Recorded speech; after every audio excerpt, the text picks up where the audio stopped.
他本是远离世间的灵虚山修士，威震四海的墨色蛟龙为他所用，出世超凡的双鹤伴其左右。他叫江离。昨日师尊在弥留之际，是时候了，江离，离开灵虚山，去寻找那头隐隐的麒麟，然后把这个时代终结吧。从此隐世不出的少年便踏上了寻灵之路。在这个群雄割据、战乱不休的年代，妖魔鬼怪常会现身世间，因此赏金猎人便也应运而生。他们猎杀怪物换取钱财来以此谋生。此时少年的眼前恰巧就有一位赏金猎人和山怪正在对峙。这山怪是猎人率先发现，所以归属权理应属于他。但是几回合下来，姑娘发现他竟然伤山怪分毫，无奈之下只得向少年求助，并承诺猎物一人一半，而少年却气定神闲的并未理会。然而这时山怪趁机一抓拍飞了姑娘，姑娘咳血身受内伤，眼看山怪伺机想要再次扑来，全给你，这山怪我不要了。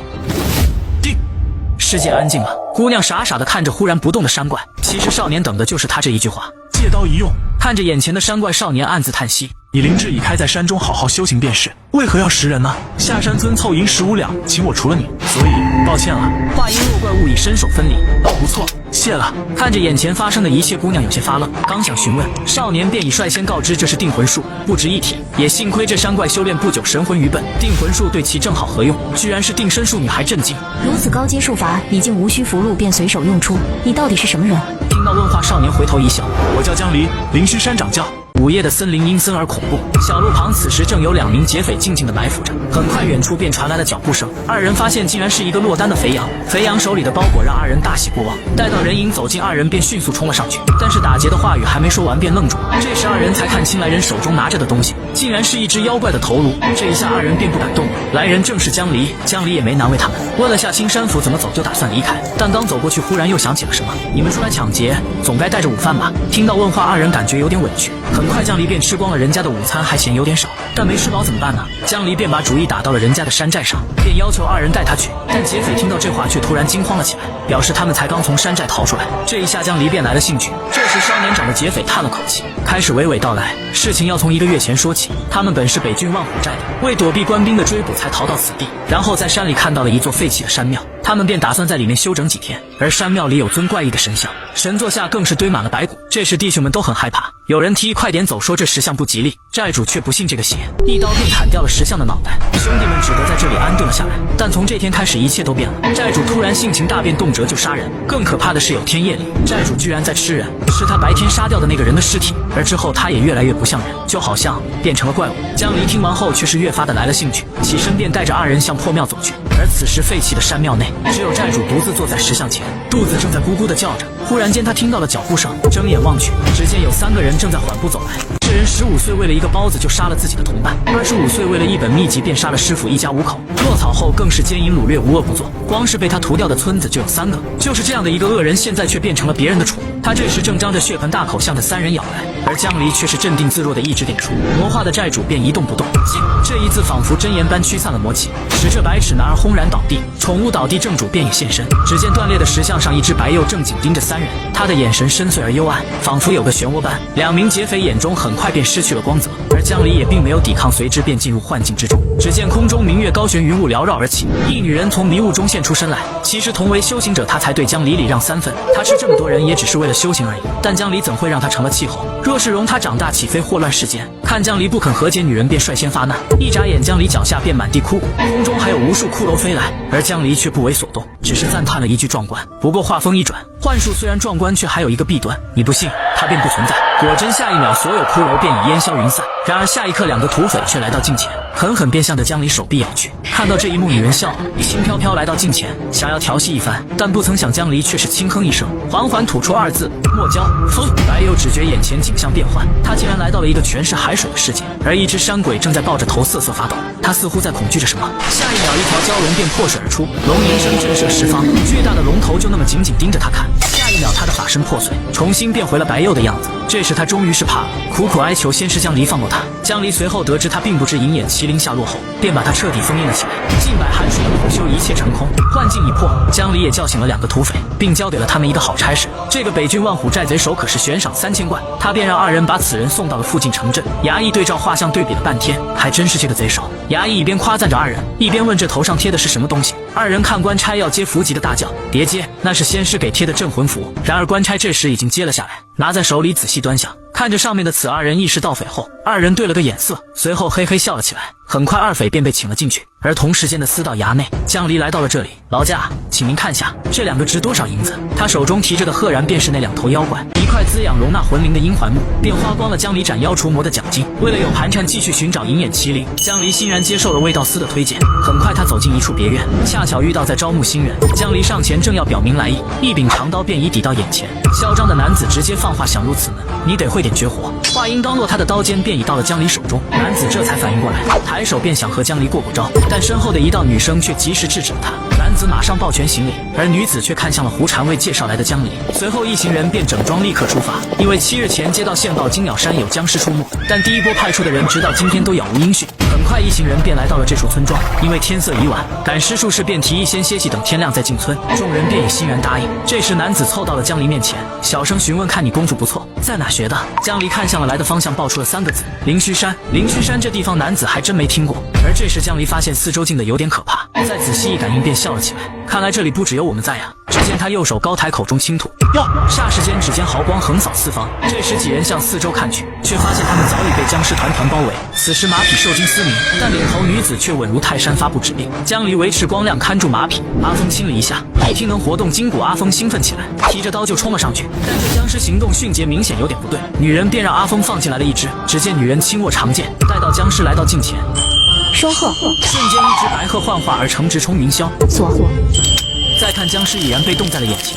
此后如果趁身体未僵化时便尸变，那么他们变成僵尸后将异常灵活。眼前的这批僵尸便是村里的村民所化，现在只需找到源头，清理抹杀便可平息此事。这时术士一符贴在了僵尸天灵，僵尸便马上安静下来。随之3清灵响，诛邪退避，鬼魅听令，几人便控制着僵尸便连夜往村里赶去。但进入村子却发现出奇的安静，村子里的人都不见了踪影，就连家禽都没有一只。这时走在前方的僵尸忽然停下了脚步，就见一棵老槐树下一人站立，脚边则是跪满了密密麻麻的僵尸，而几人的到来终是惊扰到了他们。树下女人这时抬手一指，群尸立马集体奔放起来。眼看尸群有着蛮腰已到近前，这时几人才转身向后跑去。然而僵尸已到眼前，哪有那么容易跑掉？阿峰转身一刀斩出，却未伤僵尸分毫，还是女人及时出现救他一命。这可看出普通刀剑完全斩不动他们。仔细观察不难看出，这些体生红毛爪牙似兽皮坚似铁的便是铁尸。这时3人被围僵离，却不知去向。恰巧这时天已破晓，僵尸们惧怕阳光，瞬间就跑了个精光，与他们的狼狈恰恰相反。江离这时已经驱散了最后一头铁尸，尸气散去，他们重新变回了人类的样子。江离周边这时已经躺满了村民，这时他却看向了一口水井，是人类的气息。看江离转身要走，井中人却忽然叫住了江离，把村民下葬后，江离便带着此人回到了汇合点。听他说他叫土耗子，已经5天没有吃东西，他知道此地到底发生了什么。这个孩子已经5天没有吃过东西，吃饱后他便慢慢开始讲述。他跟三叔是1个月前来到这个地方，三叔关山寻龙后便断定下面有大火，随后2人便在这挖了3天3夜，挖开后三叔下去取货，他便在上面等待。但过了没一会，下面就传来了惨叫声，他在上面也慌得很，急忙询问发生了什么。洞内却传来三叔叫他快跑的呼喊声，但他天生胆小，在洞口搁促到天亮都没有离开，却被上山砍柴的村民发现。当得知他是摸金的以后，他便被关了起来。然而就在当天夜里，睡得迷迷糊糊的他被狗叫声吵醒，紧接着就传来人的哭喊尖叫声。就在恐惧慢慢爬上他心头之时，突然间却啥动静都没有了。又过了不知道多久，一个黑影出现在了柴房门前，耗子还以为是来救他的，但等走近仔细一看，却是他的三叔。那恐怖的样子着实吓到了他，他本以为自己死定了，但突然出现的刀鸣声让他镇定了下来。他再定睛一看，一个官差出现在了眼前，然后官差便带着他一路拼杀出了村子。但刚出村，一个2人高的巨人便出现了，他走路竟然比猫还轻，就好像他原本就在那里一样。这时3人对视，官差让他快跑，而官差自己却提刀冲了上去。耗子这时很沮丧，那人豁出性命救了他，可他却连对方的名字都不知道。听到这里，阿峰忽然开口，他的名字叫铁炫，是我的哥哥，他此行便是为哥哥来报仇的，但要消灭他必须有个万全之策，萧姐希望来多少人便回去多少人。而僵尸属因畏惧阳光，术士提议最好在正午前动手，而这时众人已经来到槐树下，却震惊地发现它一夜间居然开满了黄花。再回忆昨天那个长得像人的东西，萧姐断言那定是上古巫族。听到这话，术士眉开眼笑，想要下目一探，说不定里面还会有神奇，但却被萧姐一口否决。先解决眼前的事再说。正在这时，阴影中走出一人，萧姐转头便愣住了，是铁炫。阿峰也豁然转头，看到的果真是他的大哥铁炫，但看现在大哥的样子，一时间大家都说不出话来。铁峰更是直接愣在原地，其口中只能木讷吐出大哥二字。铁贤面如土色，眼眸深处肆虐着无法掩饰的嗜血，俨然已经被练成了僵尸。没想到兄弟俩再次相见竟是这般场景，阴阳两隔不说，哥哥还变成了丧失理智的僵尸。二人相对而立，一场恶战即将爆发。年少时，你有过想长相厮守之人吗？奈何人有情天无意，阴阳相隔两茫茫。此刻兄弟二人相对而立，狭路相逢，寒风凛冽的眉梢。铁峰目光所及的是哥哥背上那把狗头刀，往事幕幕涌上心间。那是铁炫成为味道司选尉的一年，竹林幽静，枝叶苍劲有力。兄弟二人时常在此练武。铁峰从小的愿望便是打败哥哥，即使每次哥哥都刻意放水，但双方力量的悬殊，使得铁峰又一次战败。气盛的少年自然不服，若是用真的剑，自己早就赢了。铁峰央求哥哥真枪实剑再打一场，既有2把佩剑，不如一人一把。然而这2把佩剑不仅是身份的象征，更多的是肩上所背负的责任。狗头刀是味道司佩刀，笑铁乃铁氏祖传宝剑，能佩戴挥舞之人，只有家族里剑法最强者。对于小弟铁炫，对其寄予厚望，待铁峰有能力庇佑整个家族时，再交予这把剑也不迟。从此，铁峰有了新的目标，那就是成为哥哥这样顶天立地的人。现如今，便是铁峰要证明自己的时刻。他轻声说道：“大哥，这次我绝不会输。”此时，铁贤浑身充满消杀之气，锋利血红的双眼渴望杀戮。他不再是屡屡退让的亲切兄长，而是无情的行尸。铁峰俨然不是其对手。萧红长冲出，挡下铁峰2把长剑，漫天飞舞的落花下，时间仿佛回到了初遇那天。即使今日不可相拥，想起往日依然动容。当年铁贤、萧红长相识于崖州味道司五考，二人正如今日般亦是对手。资质不凡的两人皆被录取。少女明眸皓齿，少年意气风发。那晚月色明亮，轻柔的月光衬得氛围格外旖旎。两人情投意合，如月下交缠的彼岸花。记忆中那少年细致入微的关心，暗示着永结同心的发簪，无疑不再敲打着萧红长的心。面对挚爱之人，他始终未能下死手。相伴20余载，从情窦初开至豆蔻年华，萧红长已步步高升，成为虎卫。岁月也在少年身上留下了不可磨灭的痕迹。为了门当户对配得上自己心爱的女子，即便萧红长说并不在乎这些名号，即便知道金鸟山的任务凶多吉少，铁贤仍是义无反顾接下。因为有了这次的战功，他亦可晋升虎卫了。他承诺待他归来，便向萧家提亲，等到花开之日，便回来娶你。离别只是一瞬，生死却是一世相隔。二人交战之时，萧红长眼中满是不舍，可他知道这是两人命中注定的结局。最后，他用双鹤将铁炫冰封。人生相遇本偶然，聚散何殊平与烟。斩下心爱之人，恐怕是最悲哀的事。面对狰狞的铁峰，萧红长一双凤眼不再凌厉，似是道别一般。他轻声说：“我会照顾好阿峰的，安息吧。”然而危险正向他靠近，铁峰大声提醒注意身后。萧红长还未从悲伤中回过神来，硕大的身形已然栖身临近。上古巫族到底有多强？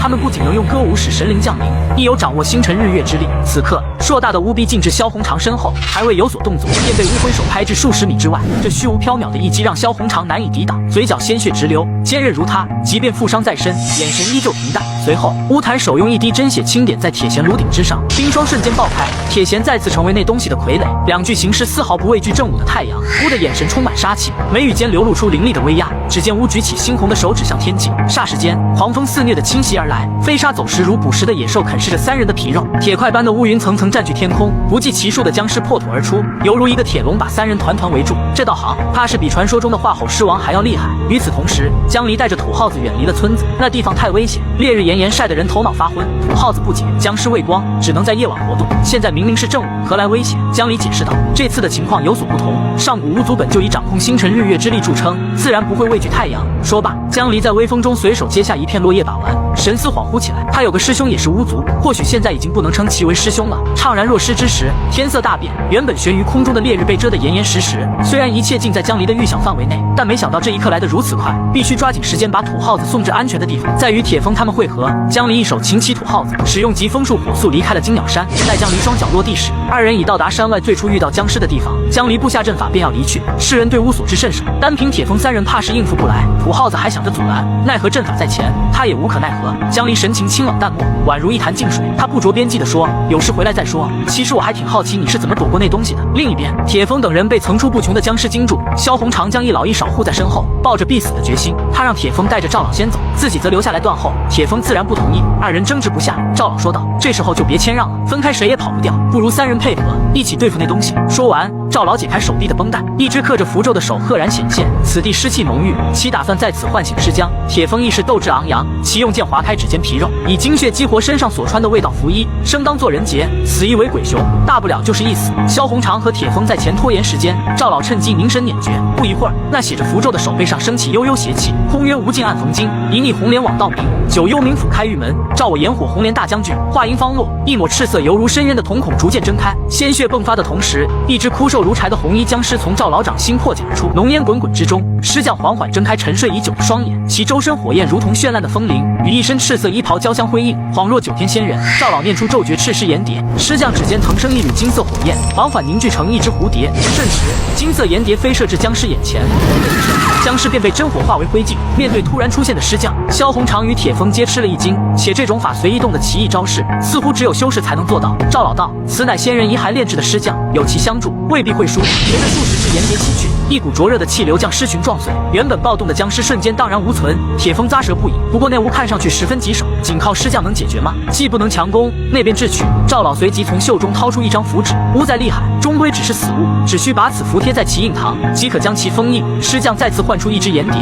向着屋的方向猛地飞去，却被铁弦双剑死死挡住。纵然有钢筋铁骨，也难抵这熊熊燃烧的烈火。这时，萧红长用双鹤再次冰封铁弦，其愤然跃起，直奔屋的印堂。就在他要将符纸贴在乌眉心处时，乌原本浑浊的眼睛瞬间变得清明，如同一轮悠悠血月。萧红长对上乌的眼睛不由得心中一惊，待回过神来，身前只剩袅袅白烟，乌早已不见身影。铁弦破冰而出，其挥剑袭去，拖住萧红长的去处。此时，乌已飘到尸将身后，赵老连忙使用焚天之术，尸将口中飘出重重焰火，一股真火猛地从地上爆开，发出明亮的火舌。然而事情并未在赵老的预料之中，烈火之下，乌分毫未伤，尸将却被莫名出现的树枝缠住，再也无法行动，火焰竟被吸收了。炽热的火把泥土烤得爆裂，霎时间，一朵朵荷花从地缝中钻出，藤蔓肆虐生长，很快便把尸将团团裹住。赵老惊愕，又打起了小算盘，似乎是传闻中的火中金莲，那莲子可是千金难求的灵物。铁峰骂道：“都这档口了，还有心思考虑那些有的没的？”说罢便抽刀砍向藤蔓，可那些藤蔓如钢铁一般，反倒把铁峰的佩刀折断了。这250两的破刀总是在关键时刻掉链子。赵老见状，赶忙把自己的白鸭扔给铁峰，短刀金光耀目，刀刃锋利无比，当属真正的刃如秋霜。这一下轻松砍断盘旋的藤蔓。赵老催促铁峰赶快把尸将放出来，铁峰却不敢打包票，毕竟此行真正的目标是那个恐怖无比的乌。这一刻，他意识到自己多么渺小，对抗这种鬼神之物，只能尽力而为。乌的眼神依旧如深沉潭水，俯瞰而下，其伸手打算解决了铁峰。命悬一线之时，萧红长从左侧天降而来，双鹤祭出，乌和藤蔓皆挂上薄薄一层冰霜。这一瞬，空气似乎也被凝结住。这时，铁炫直奔三人，铁峰挺身而出，二人就此展开搏斗。赵老提醒萧红长快用符纸将乌封印，这点冰封不住太久，别想着彻底杀死他。萧红长陡然飞起，再次向乌靠近。就在其即将贴上符纸时，冰霜如同玻璃般发出咔嗒的破碎声，一只金色岩蝶直冲萧红长脑门，来不及抵挡，萧红长被这突如其来的灼烧真气震开。只见尸将印堂上的符咒消散，脱离了赵老的掌控，已然变成乌的傀儡。这下糟了，赵老不知所措。萧红长却道：“不要慌，我还有最后一招。”传闻崖州萧家有一祖传秘术，萧红长25岁晋升虎威那年，萧家主赐其双鹤作为贺礼，这是家族用秘法将一冰妖魂魄封入其中的灵兵，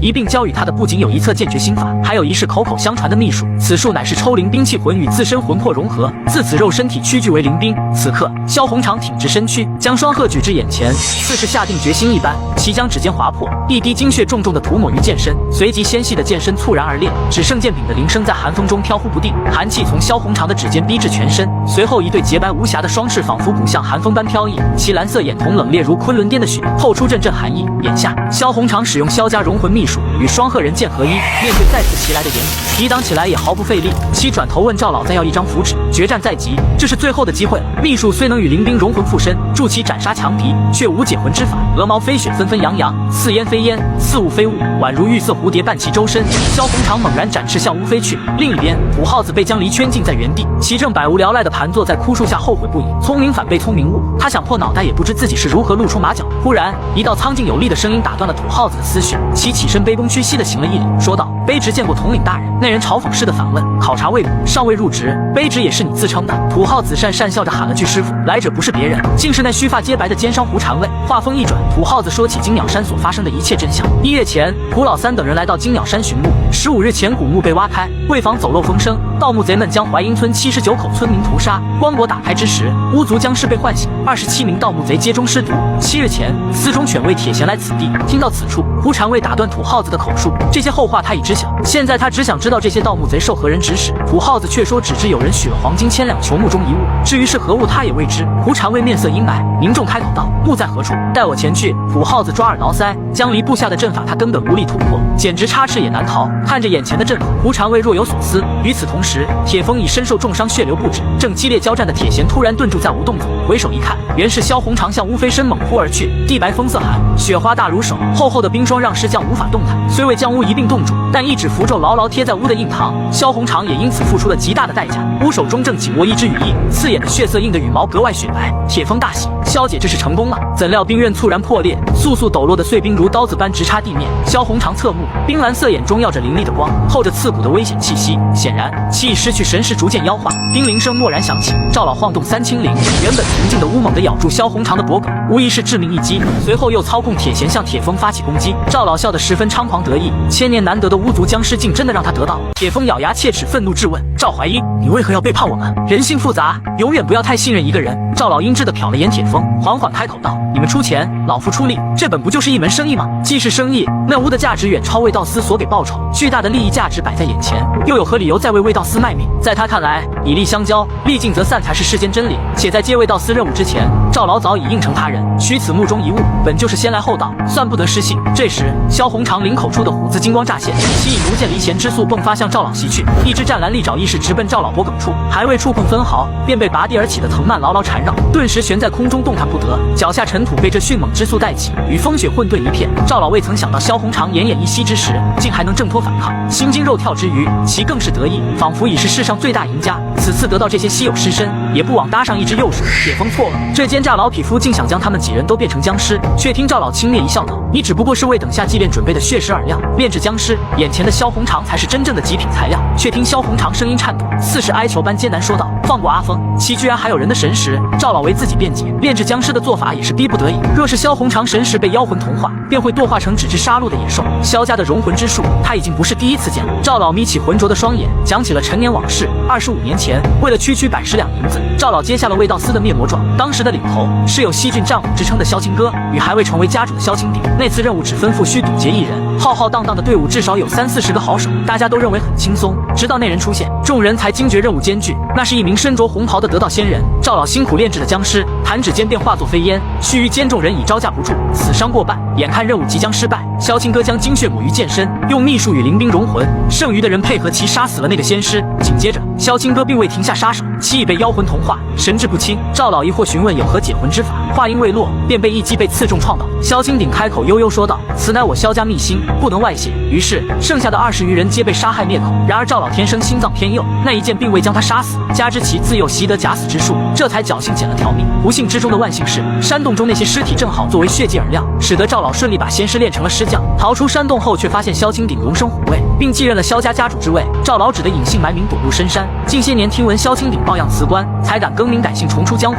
所以赵老也并非姓赵，此等苦大仇深，说毫无怨念是假的。东躲西藏这些年，他的思想早已扭曲，一个近乎变态的观念被他视为真理，不被人知晓的事便是不存在。当一个人足够强大时，即便被人知晓，也无人敢相信。此时，这份足以更天改命的机缘近在咫尺，有无相助，其必能建立一份不逊于萧家的传世基业。毕竟崖州如今正是风云变幻之时。赵老斜眼继续说道：你们魏道司的擎天之柱与麒麟都将陨落，新的时代即将到来。其正沉浸在建立一番丰功伟绩的幻想中，一道清冷而熟悉的声音打断了他：你说的麒麟是什么瞳色？赵老回头寻觅声音源头，却见江离居高临下，阔挺的脸庞十分冷峻，勾唇浅笑，却又带着一丝不羁。其再次开口问道：你刚才说的麒麟，他的眼睛是银色的吗？此刻胡禅卫摸着江离部下的阵法，这应该就是典籍中记载的画地为牢。没想到时隔20余载，修士又踏足了尘世。土耗子不解，修士不就是些会法术的术士，有何大惊小怪？要说阵法秘术，胡禅卫这些年也不少研究，却不过是从古籍残卷中略窥一点皮毛罢了。只见其阵容抗色，道出修士的可怕之处。他们并非是靠术法符咒坑蒙拐骗的江湖骗子，而是妄图长生久世的疯子。江离会此秘法，必是修士无疑。提至江离，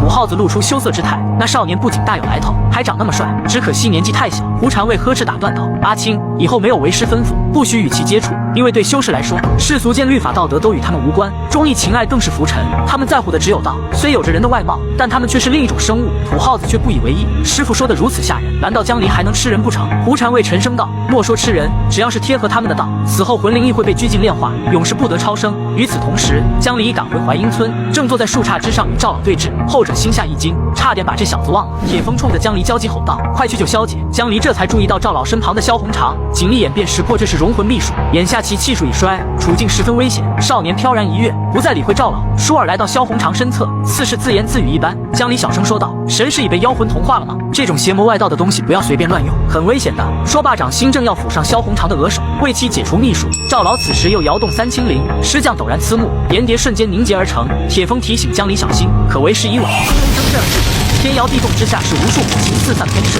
赵老得逞大笑，可惜不到2秒，他便笑不出来了。远近浓烟成缕成丝，一只双鹤赫然展翅。江离丝毫未伤，四周竟是腾空而起的灵力。从萧红长体内抽离的妖魂竟也乖乖听命于江离。随着其一声令下，双鹤已飞身与尸将展开搏斗。赵老眼看形势不对，便商讨般的与江离说道：“此事与你无关，既是收钱办事，不如做个交易。”江离听后并无太大波澜，自顾自的驱散藤蔓，恍神间已抱着萧红长走至槐树之下。虽已为其抽离了妖魂，可没想到他还中了尸毒，这下麻烦了。赵老再次表示，其愿出500金换江离不再插手，条件极具诱惑，竟有此等好事，怕江离不同意。他又补充道：“那巫族僵尸还是在老夫手中更有价值，除巫之外，其他都好说。待此事了结，二人可共去巫族古物寻宝，到时即便是平分亦能分到不少宝物。”赵老算盘打的珠子都快崩到江离脸上了，却见江离面无表情，缓缓开口道：“在下的意思是，那巫不该用控魂符封住的，仅有的人魂被封震了，另一面便该觉醒。”赵老回首望去，被封住的巫煞气弥漫白眼，浑身充满肃杀与暴力。此刻，巫印堂的符纸烟消云散，他正在魔化。赵老不可思议地望着这一幕，世人对巫了解甚少，自然不懂得巫有人魔两面，受巫影响，铁贤与尸将一开始魔化了，诡异符文显现，怪异骨刺瞬间布满全身。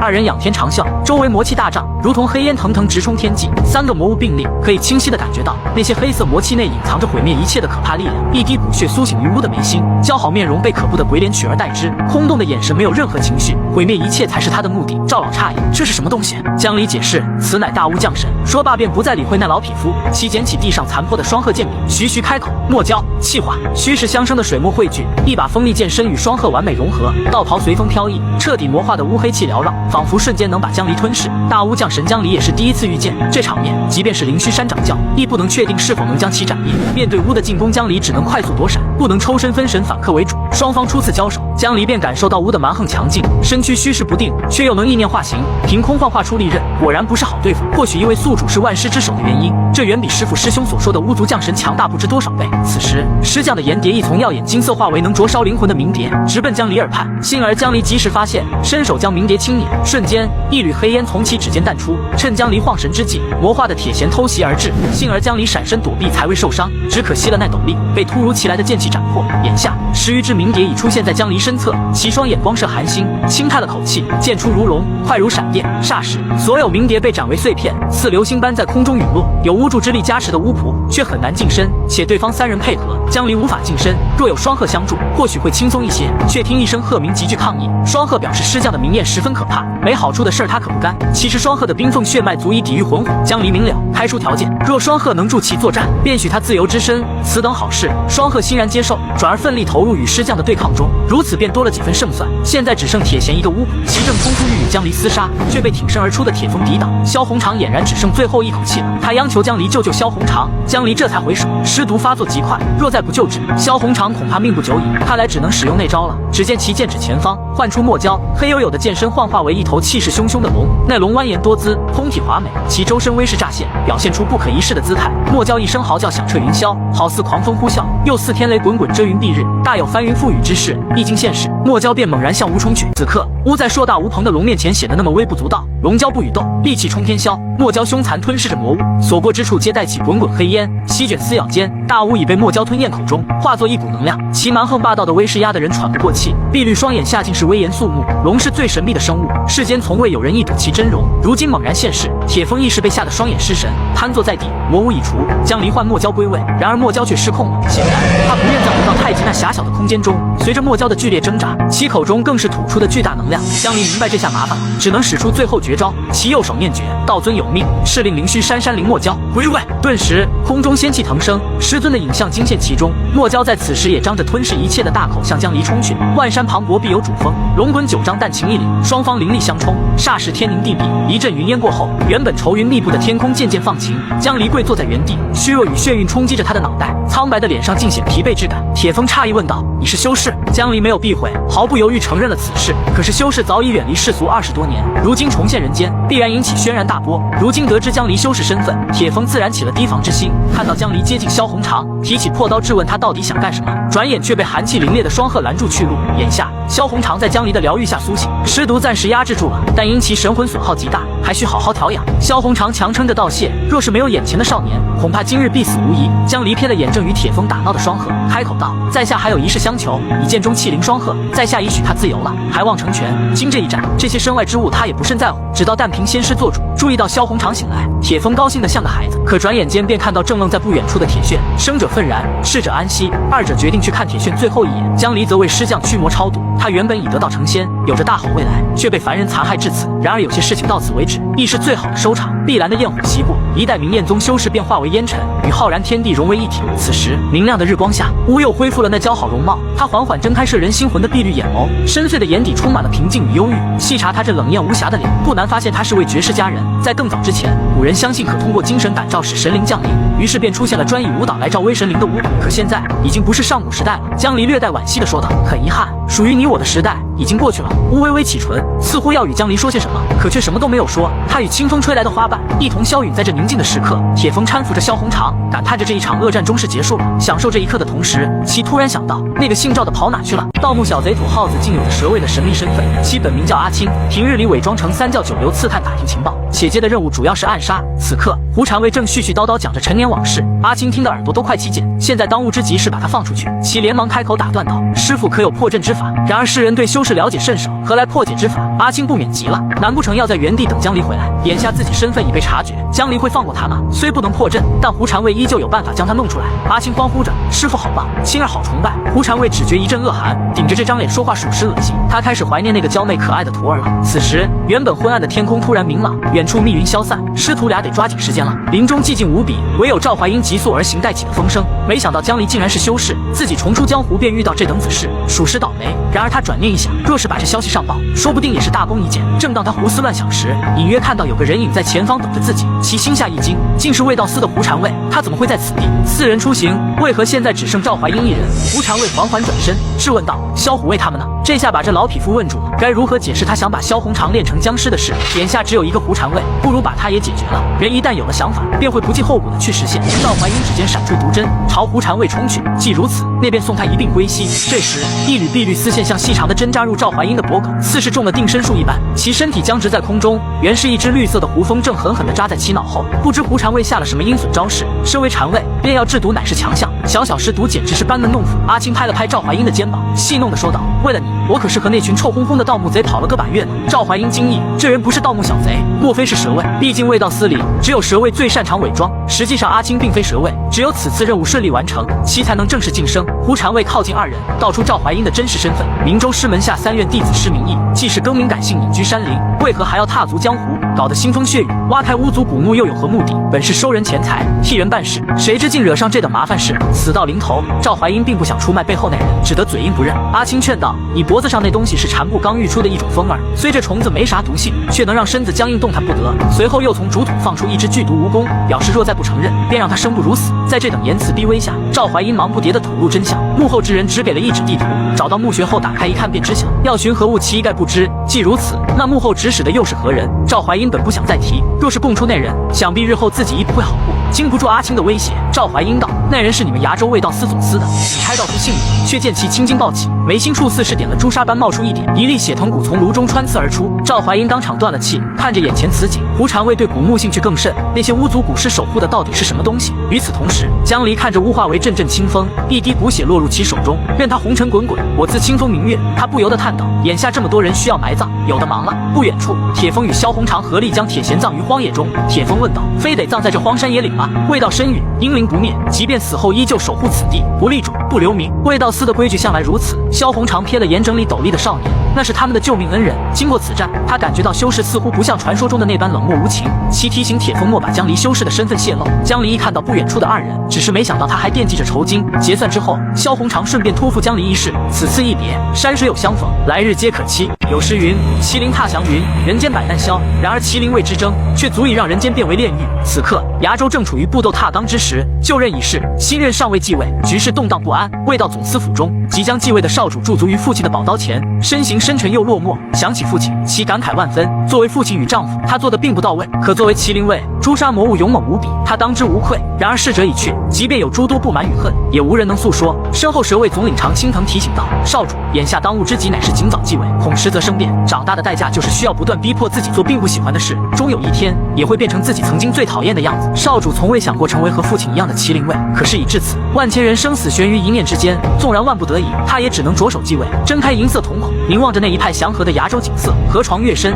水面越平静，看似波澜不惊，实则暗潮汹涌。这种感觉让他厌恶至极。其轻叹一声问道：“葬礼筹划的如何？”身后人答：“陵寝修筑已快竣工，棺椁所需黄梁墙木已寻到，祭品亦凑10之8、9，唯一不足之处便是麒麟遗产至今无法追回。所谓一山不容二虎，一个州自然不能同时有2个麒麟，即便是从小一同长大的姐姐，也不能念及情分就此放过。和煦的风将白绫吹起，必将少主的失落吹散。”其缓缓说道：“看，起风了。”与此同时的崖州山谷内，因受萧红长嘱托，江离已与其堂妹萧红玲会合，护送其前往卫道总司是举手之劳，只当卖个人情。况且这个小姑娘貌似还挺有趣。一路上，萧红玲絮絮叨叨了不少卫道司相关事宜。铁家两兄弟乃是卫道司选卫，人数众多，与寻常衙役捕快不同的是，他们一般不抓贼，只针对妖魔鬼怪的异类。若战功累积足够，便可晋升虎卫，那是像萧红长一般能独当一面的强者。禅卫则是一些能人异士，经营赚钱，打造防具和炼药智商不在话下。除此之外，最为神秘的便是蛇卫，他们如同在阴暗处蛰伏的毒蛇，稍有不慎便会被他们按下杀手。听到此处，江离削刻葫芦的动作并未停下，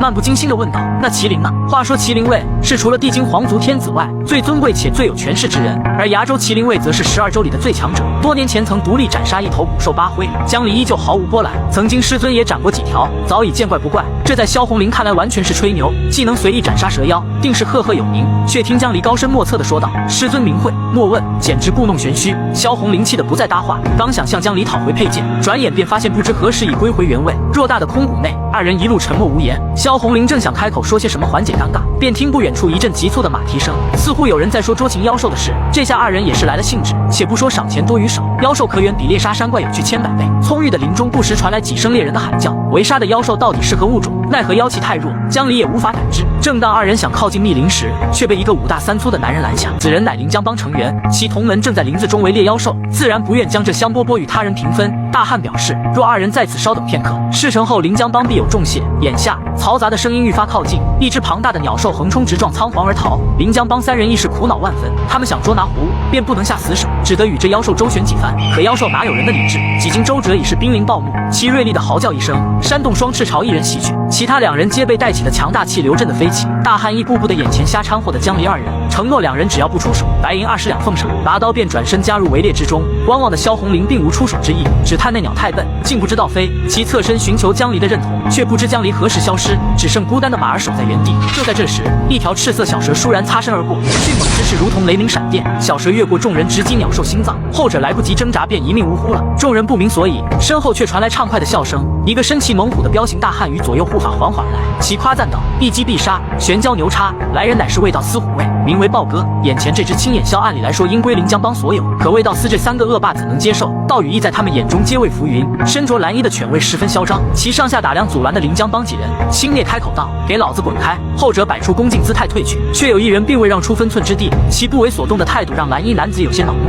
这妖兽明明是他临江帮先找到的，江湖之上，即便是卫道司也该讲的先来后到，却见蓝衣男子不屑地勾起嘴角，亲自下马与眼前这人讲道理。临江帮其余人眼看此状，急忙拉过小师弟。卫道司不是他们这些小帮派能惹得起的，年轻气盛的少年自然咽不下这口气，执意要讨一番说法。看着婆婆妈妈的师兄弟2人，蓝衣男子再也不装了，其暴力之气层层逼近，刀光剑影猛然向魁梧大汉袭去，随后留下一句忠告：天下的规矩都是由卫道司定的，我们就是规矩。其顺者昌，逆者亡的姿态令人作呕，可在身份与强势的武力威压下，平凡之人又如何与之分庭抗礼？小师弟一时怒发冲冠，刚想与那蓝衣男子拼命，便被大汉拉住。一时的冲动或许会引来不必要的麻烦，更何况对方是卫道司的人。正当四人搀扶着离去时，肥头大耳的豹哥开口道：“回去告诉你们帮主，3日内临江帮即刻解散，否则按聚众谋逆论处。”说罢，跋扈的3人瞬间相视而笑，尽显小人得意的姿态。旁观一切的萧红玲对此事义愤填膺，却听到江离冷清的声音响起：“这和你口中所说的卫道司似乎不太一样。”江离不知何时归来，而其手中还捧着一枚满是云纹的蓝色鸟蛋。江离把那枚蓝色鸟蛋交于萧红玲，只在瞬间又消失得无影无踪。豹哥将临江帮4人赶走独占妖兽，却发现青眼枭的妖魂早已不翼而飞，合理怀疑是被临江帮等人收走。当机立断便要追回，蓝衣男子还未使出3两步，便注意到伫立在一旁的萧红玲，其手中的蓝色鸟蛋更是瞩目，一眼识破此乃青眼枭的妖兽卵。习惯性的霸凌使得豹哥无所畏惧，开口便问来者何人。少女自报家门，青山府萧家萧红玲，家族的威名与地位为他仗了不少底气。萧家亦是崖州大名鼎鼎的名门望族。豹哥犹豫万分，在崖州还没人敢让萧家即刻解散。蓝衣男子依旧嚣张跋扈，一个地方家族而已，根本不值得放在眼里。一直默不作声的黄衣男子出言解释，萧家祖上曾出过麒麟卫，底蕴与威望摆在那，地位自然比卫道司更胜一筹。一听麒麟卫，蓝衣男子瞬间怂，豹哥却嘴硬道：“100年前的旧事，麒麟副鹰早就耗光了，左不过是给萧红长一个面子。”说罢不再理会萧红玲，把那青眼枭拾起便溜之大吉。江离冷不丁的现身把萧红玲吓了一跳，消失的这一刻钟是为讨银子去了。刚才大汉承诺的20两银子，自然要拿。萧红玲愤愤不平，那人被欺负得如此可怜，旁观者还要落井下石，此做法根本毫无人性。听闻此话，江离并不恼怒，这银子他并不白拿。方才讨要银子时，江离顺便用术法为大汉治疗伤口，转瞬间，原本害人的刀伤奇迹般的愈合了。小师弟这才恍然大悟，那飘而远去的少年竟是仙师。暮色从远山外暗暗袭来，古旧的断壁残垣将氛围衬得更为荒凉，微弱的火苗仿佛一缕孤魂，飘荡在这山野间。萧红玲沉沉睡去，自江离同他说这枚鸟蛋能孵出灵兽，他便时刻搂着不肯松手，盼着小青眼枭早日孵化。看着熟睡的萧红玲，江离似是商量一般沉思道：“此番下山有要事在身，其他只是顺手为之。坐在下的幻兽也未见是幸事，若只愿孩子平安喜乐，他才是最合适的人选。”说罢，其身侧的葫芦中冒出一只青眼枭妖魂，此刻正躁郁不安地扇动双翅。为母则当是所有母亲的共性，为了能留在孩子身边，青眼枭甘愿化为器灵。江离轻叹了口气，将萧红玲的剑拔鞘而出，一个妖魂就此封印于剑身之中。与此同时，豹哥一行3人围坐着喝酒吃肉，蓝衣男子仍对那枚妖兽卵念念不忘。此蛋孵化后育成幻兽，能做飞骑，是难得一遇的宝贝。给萧家那小丫头太浪费，可孵化那东西并非易事，妖兽卵需要靠妖气才能孵化。为了这个东西，倒也犯不上得罪萧家。且不说萧家根基深厚，现任虎卫萧红长名声在外，几分薄面还是要给。黄衣男子对萧红长的称赞毫无保留，那可是崖州卫道司第一女虎卫，无论身手还是相貌，都是1等1的漂亮。蓝衣男子小酌一口说道：“我看过的虎卫全都5大3粗，没个长得能见人的，丝毫不顾及眼前5大3粗的豹哥。这当面说人坏话的狗嘴就该打烂。”幸而豹哥并未动怒，只是睁开那原本就狭小的眼缝。萧红长的确不错，无论战功或身手，都担得起虎卫的名号。但要说崖州第一女虎卫，却另有其人。崖州总司燕雪，即便称她为天下第一女虎卫也无妨。老二也说之前的行动曾见过她，表示确实厉害。老三说她长得如何，表示女人还是要看相貌，其他的东西都是附加的。老二说她有种，当面在她面前说一次，表示嘴都能给她打飞。随后他们见没酒了，就叫店家拿酒上来。店小二端着酒，苦闷怎么来了这群瘟神。而这时他身后传来话语，问道有吃的吗？只见身穿麻衣，穿着朴素，头戴斗笠的小孩站在身后。他说自己饿了，想要吃肉。店小二小声说道：“那群人可不好惹，让他离开。”话音未落，老三却叫着小孩，表示过来给他倒酒，就赏他几块肉吃。店小二心想糟了，而他却一脸欣喜，表示真是太好了。桌上的菜琳琅满目，肥鱼大肉。老三让他把酒倒满，小孩随之听从。老三说他手挺稳的，随之插了个肉，表示赏给他。而他放下酒坛，表示他自己来，随之拿着一大块猪肉就吃了起来。老二说这孩子他喜欢。老三一丝暴躁，让他吃完赶紧倒酒。老二问他叫什么名字，他说自己名叫朱鱼。老三反问他朱鱼，老二大笑起来，说是个好名字，表示和今晚的菜色很应景。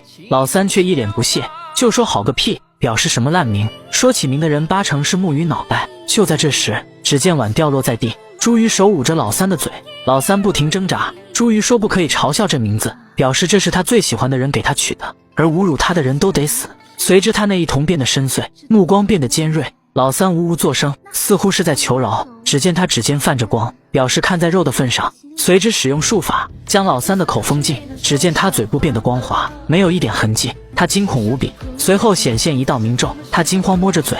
老二急忙叫着他，随之就抽出剑刃。而这时豹爷猛然拍桌，打断老二的行动。此刻寂静无比。豹爷问他刚才用的是风镜术吧？而朱鱼思索着，说有句话怎么说来着的？前几天他大叔才教他。随之想起，就说关他卵事。豹爷火冒三丈，就叫着玄蛟。只见那条小蛇凶狠无比，随之就卷向朱鱼，但却被他一手抓住要害，表示一条土蛇而已，也配叫蛟？他小手挥动，随之将玄蛟的灵魂抽出。豹爷心想情况不妙，只见玄蛟的灵魂飘动，下一秒就被朱鱼紧握。他右手拿着玄蛟的尸体，随之丢向豹爷。豹爷接住后伤心不已，愤怒地说竟敢伤他灵兽，问他到底是什么人。朱鱼称了称斗笠，说他是灵虚山。朱鱼随之嘻嘻一笑，表示这次是他们先动手的。豹爷三人一脸懵逼，感到一丝不安。只见江离面前漂浮着一把灵剑，它散发着冰霜寒冷的气息，随之灵气收回剑中。此时一旁传来话音：封魂炼气。他叹着气说勾起了一些不好的回忆。江离说他醒了，他说多亏了他这法器，表示神魂恢复了不少，又说他这炼气手法好像不对，那气灵指风未尽，他还能随心变化，这灵兵可是会。诧异他难道是故意的，又笑道说小丫头好可怜，一不留神可是会被这灵兵反噬。江离说他不是已还他自由了吗？双鹤诧异到自由，说他这肉身早毁的一缕残魂，问江离这副样子能去哪儿，说他当时承诺的可是自由之身。江离说看他如何。双鹤一脸惊愕，随之看向萧红林，就说他相貌不错，虽然年纪小了点，但也能将就凑合。江离问他在讲什么，表示他说的是你还抱着呢。双鹤诧异万分，只见萧红林手中抱着青蛋。双鹤问难道是要他变成那个蛋？江离说这个蛋没有妖气滋养也难孵化，他融入其中助气破壳，正可做他的肉身。双鹤问这样做对他有何好处，表示耗费百载寒暑，历经雷劫洗炼，他才方修得此人身，难道还去做个蛋？江离说这蛋是古兽大风后裔，自己还可以施法为他留住冰封血脉，表示有此风冰血脉相助，重生后定能绽放。双鹤打断他的话语，表示这天下无星无月，又哪还有他的修行之处？江离沉默不语。双鹤说他累了，表示只想转生为人，看一世繁华美景，感受人情冷暖。江离说他如果愿意，他可再度一缕白鸾之力助他修行。双鹤一脸惊愕，诧异他有鸾凤骨血，思索如果这样的话。就在这时，他感受到一股血腥味，诧异居然这么晚还有人。江离让他好好考虑。双鹤刚想说话，就被他收入法宝中。他拿着法宝，瞬间变小，只见一只燕子飞在空中，丛林深处有道模糊的身影，他手四处都是血迹，似乎受了伤。他不断咳嗽，大口喘着气，而此女正是崖州卫道司第一女虎卫燕雪。这时他察觉异样，只见远处树梢上江离注视着他。燕雪诧异是谁，只见江离那双一瞳仿佛将这世界看穿。他看四周依旧没有动静，心想难道是自己眼花了？而这时只见一道身影缓缓从阴影里走出。燕雪说他们还真是阴魂不散，死了那么多批还敢追来。蛇卫随之参拜。燕雪说他们这些小蛇什么时候变得这么勇猛了？蛇卫说上峰有令，不得不从，表示只让他交出所到之物，让他们回去交差。他们立马退下，绝不敢纠缠大人他。燕雪说到，随之冷哼一声，就问他知道那是什么东西吗？就表示不要废话，抓紧动手吧，说带他尸体回去，他们一样可以交差。蛇卫沉默片刻，随之展开攻击，转瞬间丢出一道暗器，被燕雪抵挡住。他冷哼一声，只见暗器源源不断，暗器随之掉落在地。他说不用试探了，表示他确实受伤了，但如果想靠这个，可莫要小瞧虎卫了，就让他把其他人都叫出来。蛇卫手一挥，只见随之身后显现数人，他们来势汹汹，表示不愧是天下第一女虎卫，说话就是狂。随之做好战斗姿势，表示那就让他们好好领教一下。燕雪一脸不屑，眼神变得尖锐，只见蛇卫缓缓向他靠近。就在这时，一旁传来话语，此时萧红林让蛇卫放开他，而他手握剑柄，蓄势待发，气氛瞬间变得紧张起来。银炳说卫道司办事，让他不要多管闲事，而萧红林气愤地说他们这么多人欺负一个受伤的姑娘，表示还算什么卫道司。蛇卫统领见状，就让银炳去解决女孩。银炳冷哼道，说他管得还挺宽，表示真是不知死活，那么就让自己陪他玩玩。萧红林冷哼一声，随之抽出剑刃向银炳挥去，而银炳却不以为然，说他脾气还不小，就当剑刃相碰，刀光剑影间，银炳的武器居然折断了。他感到匪夷所思，这一幕也让萧红林感到不可思议。银炳抓住他走神的瞬间，随即抓住他的手，夺过萧红林手中的双鹤，一脚将他踢飞。萧红林受了内伤，咳出一口鲜血，随后他被江离搀扶。银炳诧异这把剑难道是灵兵？正当他高兴至极时，下一秒，只见一道冰霜的寒气从剑刃中散发，瞬间环绕他的周身，空气中似乎带有利刃。他发出声声惨叫，而他那面具也随之破裂，随后霜气缓缓消散。蛇卫统领听到他的声响，诧异这是怎么了。就在这时，他察觉异样，迅速闪避一旁，还使用秘法从衣服内钻出。他看着眼前的一幕，警惕看着前方，只见燕雪挥舞着暗器。他冷哼一声，说他闪的倒是挺快。统领诧异他根本没有受伤，就说想不到堂堂燕虎卫竟然也会搞偷袭这一套。话音未落，他察觉自己脖上居然有一道剑痕。燕雪说他们这一群人来追杀他一个弱女子，难道还不许他耍一点手段吗？而下一秒，围剿他的蛇卫失手分离。统领吃惊，居然是剑气，心想难怪雅祖和花祖都没能留下他。燕雪抚摸着他的秀发，表示要不别人怎么会说自己是第一女虎卫呢？统领表示领教了。而这时他的手开始泛着红光，他随即使用术法消失不见，化成一道光束飘向丛林深处。燕雪冷哼道，居然是神行术。银柄见统领的离开，刚想说话，只见一把利刃刺入他的头颅，他的声音戛然而止，随之缓缓倒地。燕雪冷哼一声，萧红玲瞪大双眼，诧异万分。此刻燕雪阴沉着脸说，多谢他们拔刀相助，他日必当厚报，表示现在能让开路让自己离开吗？江离说他们只是路过，表示自己没有恶意，又说倒是他可以不用强撑着。燕雪听后感到不可思议，就吐出一团血雾，晕倒在地。萧红玲将燕雪搀扶一旁，他对江离说，灵虚山应该不是什么正经门派，问他师父难道没教闯荡江湖最重要的是什么吗？江离说并没有，表示只是告诫他们下山后多听多看多想，尽量不要杀人，还有就是不要沾染太多尘世因果。萧红玲听后一脸气愤，就说行走江湖最重要的是行侠仗义，除强扶弱。江离若有所思，表示自己有个疑问，就问萧红玲说的弱者是他还是一旁死去的蛇卫，表示其实在场最弱的应该是他自己吧。萧红玲听后一愣，感到一丝尴尬，小脸也是红了起来。月色变得朦胧，月光穿过树梢洒落大地。此时萧红玲发现燕雪醒了，就关心她的身体状况。这时萧红玲发现燕雪袖口有一枚麒麟印，她觉得挺漂亮。只见这枚麒麟印体态雄劲，釉色绿中泛红，活灵活现。一旁江离却不以为然，萧红玲就想拿着看看。而下一秒，正当他要触碰时，麒麟印发出耀眼的金光，江离一把将萧红玲推向一旁。萧红玲不明所以，气愤看着江离，随后江离挡在他面前。只见空气中的气流不断涌动，一股惊天的杀气席卷而来。眼前的一幕让他大吃一惊，只见那是一只犄角无数、身形高大、形状怪异的妖兽，气旋不断从他四周向外扩散，巨大的威压让人喘不过气。萧红玲诧异这是什么东西，只见他的触角在空中不停地舞动，光线的暗淡让他的面容若隐若现，那深邃的眼隐藏在其中。江离让萧红玲不要看他，不然心神会被影响，随之缓缓将手举起，让萧红玲闭眼。他一头雾水，江离随之使用术法只见妖兽被光芒掩盖，萧红玲强忍着光束，随后那妖兽消散了，只留下燕雪模糊的身影。萧红玲感到不可思议，就问江离刚才那个是什么妖兽。江离拿着血脸说他并不是妖兽，而是一道影子。萧红玲一头雾水，就说是什么东西的影子，为何那么吓人？江离听后目光变得深邃，显现着那双银色的双瞳，表示他是麒麟。此刻燕雪四周烟雾缭绕，她的发髻变得深红，土的气息带着白烟。此刻她没有恢复意识，仿佛沉浸于某种状态中，而江离口中说的麒麟就是她所演变。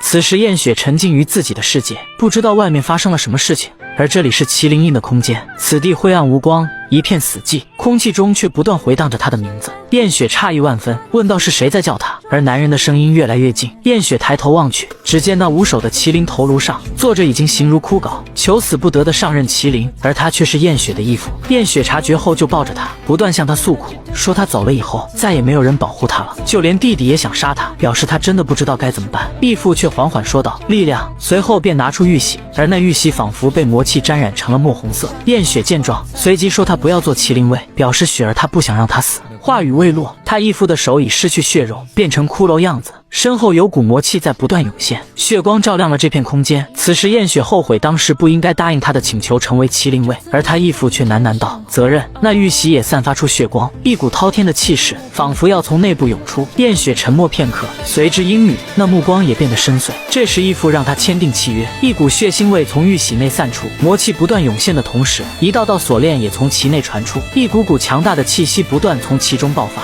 这些气息中有着无数的杀戮之气，让人感到胆战心惊。就当锁链将燕雪锁定时，这些锁链竟然被一股力量震碎，江离随之缓缓显现。他牢牢抓住燕雪的手。对于江离的到来，燕雪也是感到诧异。只见江离目光深邃，他注视着眼前的麒麟卫，麒麟卫目光空洞，四周的魔气也不断向外吞噬。瞬间，此地仿佛像是阴阳交替的两个世界。麒麟卫再一次念到契约，那团黑雾瞬间又散出无数锁链，一股股强大的力量在其中不断凝聚，随后便化为一只只魔爪，一股惊天的杀气扑面而来，转瞬间便覆盖江离周身。而在这危机时刻，江离使用术法带着燕雪闪避到远处。燕雪奇怪怎么变成这样，又问江离这些是什么东西。江离缓缓说道：“这是你内心的恐惧，还有那无尽的欲望。”江离用术法将魔气散去，渐渐的，麒麟的头颅又显现在眼前。只听锁链轰鸣的声音响彻天地，随后显现那鳞片，而这锁链所缠绕巨大的身躯就是麒麟。此刻空气不断传出呜呜的声响，那空气的魔气似乎想要吞噬一切。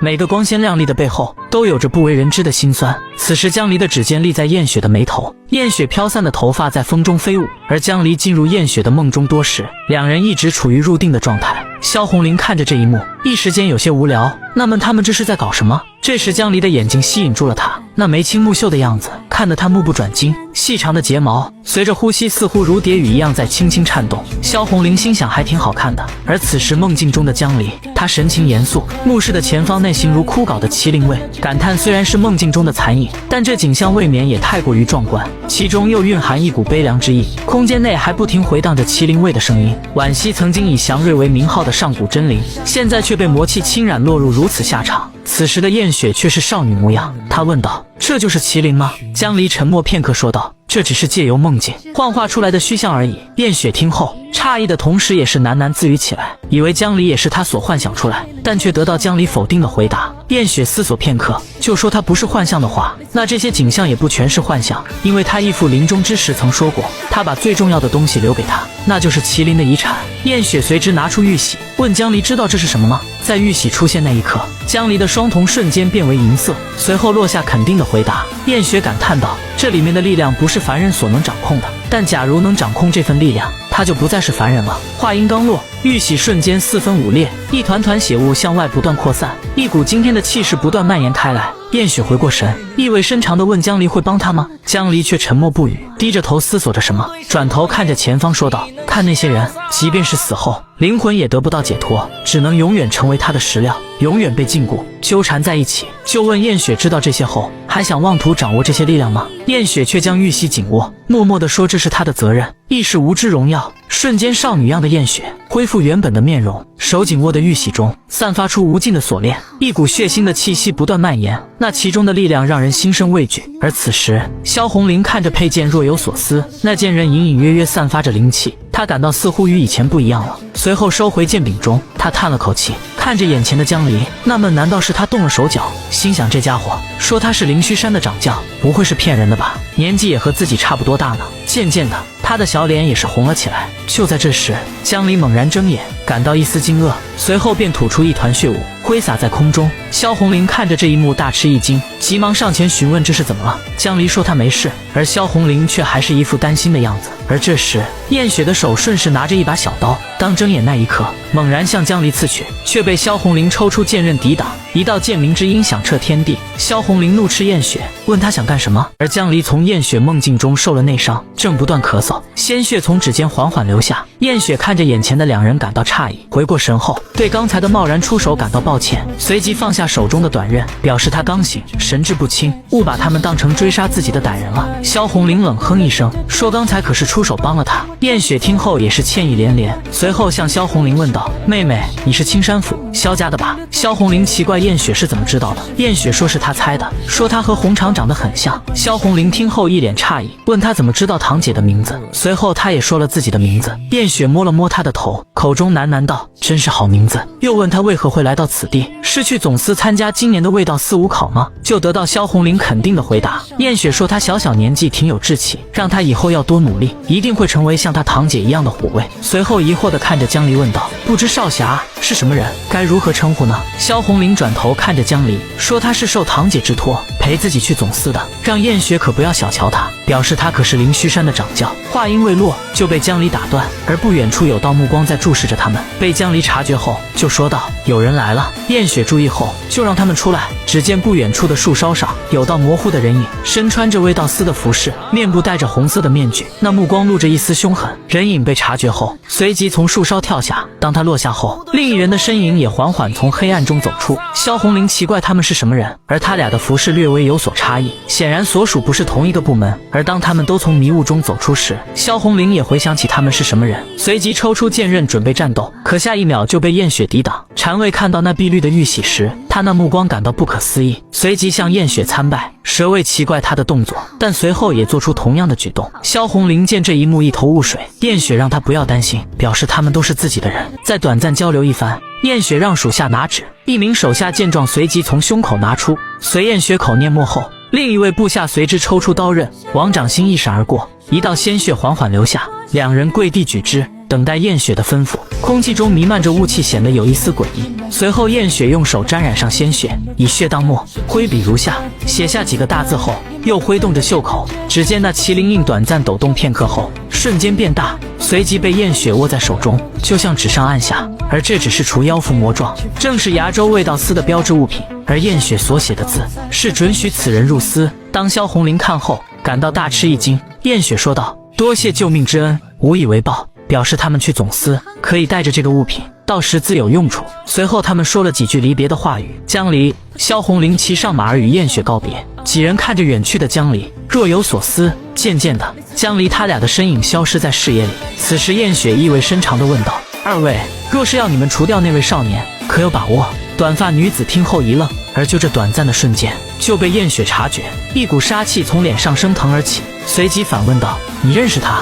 短发女子默不出声，当即跪倒在地。一旁老者随即说道：“只是有一面之缘而已，谈不上认识，更不会影响办差。”燕雪思索着说：“既然认识，那就算了。”老者沉默片刻，又说：“其实若要击杀这少年，凭属下二人恐怕做不到，即使他现在受了伤，况且他对萧家有恩。”燕雪听后诧异万分，就让老者继续说下去。老者抱拳应答，讲述之前在金鸟山所发生的事，表示江离是出于灵虚山的修士。燕雪听后嘴上念念有词，诧异居然他是修士，说他们应该已经20多年没入世了吧。老者精准回答是25年。燕雪叹了口气，看来天下又要大乱了。这时燕雪又看着老者道：“胡伯伯，我有一事相求。”老者不敢怠慢，就让燕雪吩咐。燕雪说他25年前创办了蛇卫，那时的蛇卫无人不惧，每一位都是他亲自挑选，堪称英才俊杰，而如今却堕落成如此样子，犹如囚徒一般混迹于卫道司，表示当今时局动荡不安，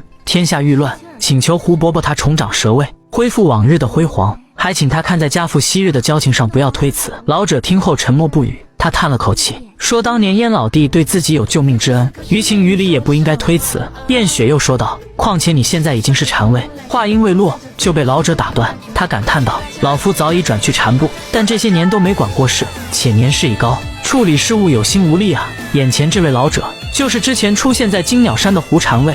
燕雪反问道：“你是要拒绝我吗？”胡禅尉沉默片刻，说他已经老了，已经被这个时代所抛弃，表示以后是你们年轻的天下。转头看着一旁的短发女子，说这是他的关门弟子，并已得到自己的真传。燕雪听后一愣，随即问道：“你叫什么名字？”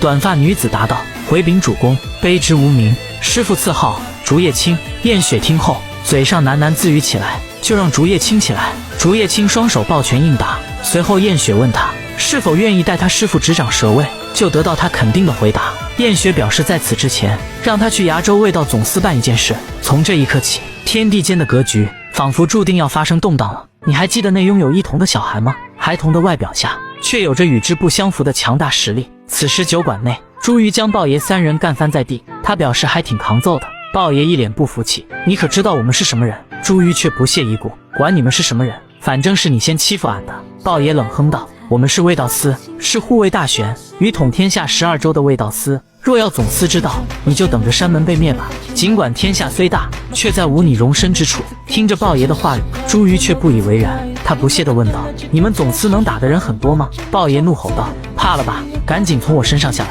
朱瑜一口将鸡腿肉咬下，冷哼一声，啪，便拿剩下的骨头砸向地上老二的头，表示他下手又不重，让他不要装死了。老二随之起身摸了摸头，尴尬地笑了笑。随后朱瑜叫老二去总司，让他把最厉害的人给他找来。老二听后一头雾水，诧异他这是要做什么。朱瑜表示给他3天时间，晚1天就谢豹爷一条腿烤了给老虎吃，而这老虎正是豹爷的坐骑黑虎。豹爷听后内心一颤，只见一旁的黑虎神态自若，虎头虎脑警惕看着朱瑜。朱瑜招了招手，让他不要怕，表示自己不打他。随后黑虎居然像只小猫咪一样扑入朱瑜的怀中撒娇。老二看着这一幕一时语塞，朱瑜瞪视着他，顿时那双翼瞳闪过一丝光芒，表示还不快去。老二听后连忙应从。而此时在天边的江离二人正往未到总司的方向而来。萧红玲兴奋地说：快看，小鸟破壳了！寒风凛冽呼啸过山谷深处，四周的气氛显得有些诡异。此处是镇魔域，是崖州卫道司总司所在之地，上面不规则的龙头盘踞于墙沿，在阳光的照射下熠熠生辉。此时一人奋力将手中的爵砸入桌面，只见他神态严肃，目光犀利，身穿的服饰彰显他的不凡，而他正是崖州镇守东郡的熊虎卫。此刻熊烈怒斥道：你想让老子交出兵权？另一方缓缓传来话语：熊郡手严重了，您劳苦一生镇守东郡，而东郡乃边关苦寒之地，少主为新人后不忍心您一把年纪还在军营操劳，我们已在城中给您准备好大宅子，丫鬟仆从也都已经安排好，您尽管来安享晚年。熊烈听后却一脸不屑，冷哼道：军国大事什么时候轮到你这小蛇来多嘴了？胡南归走后，你们这些小蛇是越来越没有规矩了。常仙藤说他教训的事，表示那是之前，但现在少主已继承麒麟位，待天子执掌崖州。问熊虎卫迟迟不交出兵权，是想拥兵自重，有谋逆之心吗？熊虎卫听后却大笑起来，谋逆！一脚便踢翻了桌子，起身怒吼道：崖州麒麟什么时候成为世袭的了？老夫镇守东郡30余年，你爹还不是麒麟的时候，东郡就是由我熊烈掌管。呵，想要老子的兵权，等你拿到麒麟的遗产，成为真正的麒麟再说吧。话语未落，四周的侍从带上蛇面，拿出剑刃，一股杀气骤然而起。熊烈目光如电，冷冷地盯着常仙藤，不可思议地问道：你胆敢拦我？常仙藤目光暗藏杀意，冰冷地说道：目无主君，其罪当诛。熊烈见状，忍不住哈哈大笑了起来。要知道，自从世间格局安定已快10余年，没人敢在他面前亮刀。可下一秒，一股惊天的气势呼啸而来，伴随着一声霹雳般的怒吼。只见他身后一只猛虎若隐若现，眼睛里射出威严的目光。他冷哼道：几条见不得光的小蛇也配敢挡老虎的路？凭你们这稀有的毒牙，也伤得了东郡镇山虎？他说自己生平不喜欢杀女人，让他们这些蝼蚁赶紧退下。说完后，一时间杀气四起，强大的威压笼罩整个空间，那股威压仿佛是一座山峰一般，压得众人喘不过气。这时常仙藤缓缓开口道：镇山虎熊烈成名几10年，我们自然不敢小觑，但您好酒贪杯的习惯这么多年可一直没改啊。此话一出，熊烈然已察觉异样。常仙藤表示，毒蛇之所以危险致命，他们靠的并不是牙。紧接着熊烈就感觉胸口一阵阵剧痛，就吐出一大口黑色的血。他不可思议看着常仙藤，诧异他居然敢下毒，忍不住破口大骂。常仙藤将爵砸下，冷哼道：给我将他拿下。此时熊虎卫已被剧毒侵染全身，尽管他支撑许久，却全然毫无用处，鲜血不停从他身上流下。四周的蛇卫虎视眈眈，准备群体发动攻击。常仙藤正准备下令将他杀掉时，身后却传来少主的话语，说让他等一下，表示将他带下去关起来。看着被带走的熊虎卫，常仙藤沉默不语。随后他们交谈起来，少主说召集令发出已半月有余，可应令而来的虎卫却比预计要少的很多。少主叹了口气，表示即使愿意来的，也不见得真心效忠于自己。他们的性子不像熊烈这般直率罢了。常仙藤让他不用担心，说至少总司禁卫还是他们的，表示只要等葬礼结束，登基大典完成后，那些墙头草自然都会来效忠，臣服于他。少主意味深长地问道：燕雪有下落了吗？然而常仙藤听后却沉默不语。少主看着远方的天色，一种不安在心中酝酿。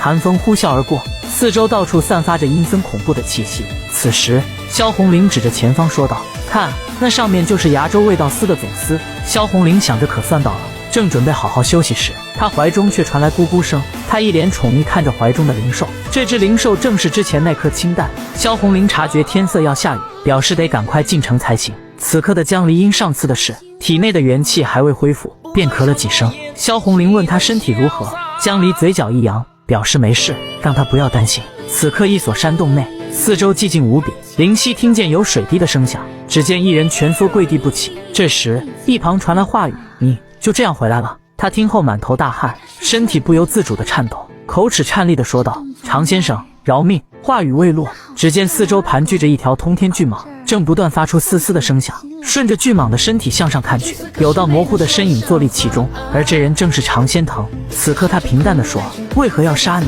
本来就没指望你们能杀了燕雪。”又反问道：“此时还有其他人看到吗？”顿时那目光变得锐利，一股杀戮之气扑面而来。自从少主准备祭祀之时，就命令属下大肆捕获世间的各种妖物。此时城中热闹喧嚣，一辆马车拖着巨龙缓缓前行，侍卫们维持着周围的秩序。只见笼中有一只体型硕大的狼妖，它的前肢被铁链牢牢锁住，朝着人群传来阵阵哀嚎。众人议论纷纷，都目不转睛凝望着。有人感慨道：“这已经是这个月抓的第7头妖兽了。”而在城中的一所酒馆内，姑姑神情严肃，对萧红玲递来的食物不屑一顾。萧红玲一脸苦楚，那么为何她什么也不吃？就问江离是什么原因，而江离嘴里塞满了肉，吞吞吐吐地说：“可能他还不饿吧。”然而姑姑却对江离口中的食物来了兴趣，居然还抢夺了他手中的肉。就在这时，一旁却传来争吵声，店小二招呼着进门的客人。进门的两人身穿味道丝的服饰，一人头部包裹着纱布，显然是这次抓捕妖兽所受的伤。程畅气焰嚣张，让店小二赶紧上好酒好菜，随后将手中的武器砸入桌面，说这差事可真不是人干的，表示上面的人动动嘴，下面的人就得拼命。纳闷为何非要抓那些妖物做祭品。这时侍卫长韦涛说道：“让他收声，不要说话，表示出来烫。规矩都忘了吗？说这里可不是荒郊野岭。”程畅听后立即警惕四周，疑惑难道这里也有蛇？随后店小二将酒菜上齐，两人当即大喝了起来。程畅一饮而尽，表示这次差事还多亏了维哥您，不然我们那一队怕是还要在那深山老林里转悠。说完就又给韦涛倒满了酒，接着讲述这次所抓的妖兽虽然不好对付，但在崖州找到他们还是有些难度。诧异韦涛他是怎么找到那妖物的？要知道那东西修为了得，能幻化山石，甚至还有遁地之能。问韦涛有什么小秘诀能否教教他。韦涛一脸笑意，就缓缓从袖口拿出竹筒，表示能找到妖兽凭靠此物。程畅看着不禁思索起来，认为这有什么稀奇的，而下一秒他却瞪大了双眼，只见竹筒中缓缓爬出一只妖物，它没有眼睛，却长着和猪一样的鼻子。他动作敏捷，来回在程畅身旁飞行。韦涛介绍着这只形似蝙蝠的妖兽，名叫石灵飞鼠，表示它虽无目，但却能嗅出妖气。程畅听后一脸惊愕，诧异他是从哪里弄来的。正当韦涛兴致勃勃准备介绍时，突然闪过一道黑影，下一秒只见那石灵飞鼠就被姑姑吞入口中。这一刻六目相对，一时间两人哑口无言。姑姑也是瞪大了双眼，一副无辜的样子瞪视着他们。当韦涛反应过来后，内心犹如晴天霹雳，之后便与江离二人争执起来。双方争论不休时，随后却被身后的话语打断。来者之人是卫道司的殷校尉。程畅见状恭谨参拜，殷校尉怒斥二人，说他们身为卫道司权位，却在饭馆里大喊大叫，成何体统。当目光转向江离二人时，疑惑怎么有点熟悉的感觉，不经回忆后却大吃一惊。此时一旁传来常仙藤斥责的话语：“身为卫道司权位，竟敢豢养邪物，韦涛你可知何罪？”韦涛听后一时语塞，神情也变得紧张。常仙藤冷哼道：“念你此番捉妖有功，罚你俸禄半年，留司察看。”韦涛听后也是松了口气，连忙抱拳应从。随后常仙藤命令韦涛退下，只见他坐立于轿中，四周站立卫道司的蛇卫，一时间气氛变得紧张起来。这时常仙藤开口道：“你们是青山府萧家的人吗？”江离听后沉默不语，片刻后萧红玲答道：“我是萧家萧红玲。”常仙藤听后便思索起来，口中喃喃道：“红玲，红长，你是萧虎卫的妹妹吧？”又问道：“萧虎卫他怎么没来啊？”萧红玲神情低落：“堂姐她有伤在身，不方便前来。”常仙藤听后冷哼道：“那真是太好了。”话语未落，他微抬手指，滑落一滴血色般的液体，他手指比划着动作。萧红玲见状一头雾水，下一秒常仙藤手一弹，那滴血色般的物质以肉眼不可见的速度迸发而出，直奔萧红玲的印堂。就在危机关头，被江离用手拦截下来。那血色物质漂浮在江离两指之间，不用肉眼无法分辨其中的古怪，仔细一看它长有裂嘴，在江离指间来回挣扎。这是一种极其罕见的蛊虫。萧红玲正疑惑发生了什么时，下一秒那血色就被江离捏碎，化为一团血雾缓缓消散。萧红玲问江离这是什么东西，江离神情严肃地回答道：“这是巫蛊。”常仙藤见这一幕，他的目光瞬间变得凶狠，一股肃杀之气令人不寒而栗，便冷哼道：“修士，给我将他拿下。”顿时蛇卫蜂拥而至，一股杀戮之气从四面八方涌来。一旁两人看着目瞪口呆，程畅诧异这孩子居然是修士，随后便问韦涛他们要不要出手。韦涛听后沉默不语，片刻间，他眼神注视着常仙藤所在的轿子，便叹了口气，无奈地说道：“上吧。”程畅见状，随之抽出剑刃。此刻的江离，由于伤势还未痊愈，他擦了擦嘴角，下一秒，一条气势磅礴的蛟龙出现在眼前。一时间，巨大的威压让人喘不过气，一股无形的压力笼罩在整个空间之中。韦涛不由自主地后退了几步，诧异这是什么东西。剑刃被气旋的锋芒斩断，掉落在地上，发出清脆的声音。之前的动静随之戛然而止。只见江离手握着筷子，四周的侍卫瘫坐在地，之前的景象仿佛从未出现过。韦涛见那一幕，还以为是自己眼花。程畅感到不可思议，吃惊江离强的有点太过分。只见江离用筷子对着常仙藤的方向虚空一划，下一秒，一道虚无缥缈的气息荡漾而出。顷刻间，常仙藤所坐的轿子四分五裂。他沉默不语，可目光却变得凶狠无比。江离擦拭着嘴角，正当他准备靠近常仙藤时，身后却传来萧红林求救的话语。只见他被一人用短刃抵住咽喉，那人冷哼道：“小子别动，我这刀上可涂了毒，但凡我手一抖，这小妮子必死无疑。”又怒斥江离道：“你听明白了吗？”江离听后叹了口气，无奈地摇了摇头。随后江离被蛇卫拷走，关押于镇魔狱。而这一消息也被少主知晓，少主勃然大怒。常仙藤说本想将萧家拉入他们的阵营，但没想到他身边居然有名修士。常仙藤责备道：“是属下鲁莽了。”少主振振有词，口念着萧家，似乎在思索什么。随后常仙藤递出从萧红林身上搜出的密函，并表示属下不敢擅自查看。少主念着萧红长的名字，若有所思，看着密函上写着麒麟亲戚，他无奈地叹了口气，便撕开密函，慢慢将信件从里拿出。而仔细阅读一番后，却发现这不是萧红长的笔记。常仙藤也是饶有兴致地看了看，一眼便认出这是萧清鼎所写，冷哼道：“看来这老狐狸是下定决定趟这趟浑水了。”而在遥远一处清幽之地，这里绿荫环绕，颇有精致之意。一旁传来老者的话语：“若你家西郡战虎青哥叔叔在世的话，就不会有现在这些麻烦了。”女人应答道：“他才是崖州麒麟的最佳人选。”燕雪表示这些话是义父亲口对她所说。喝茶的间隙，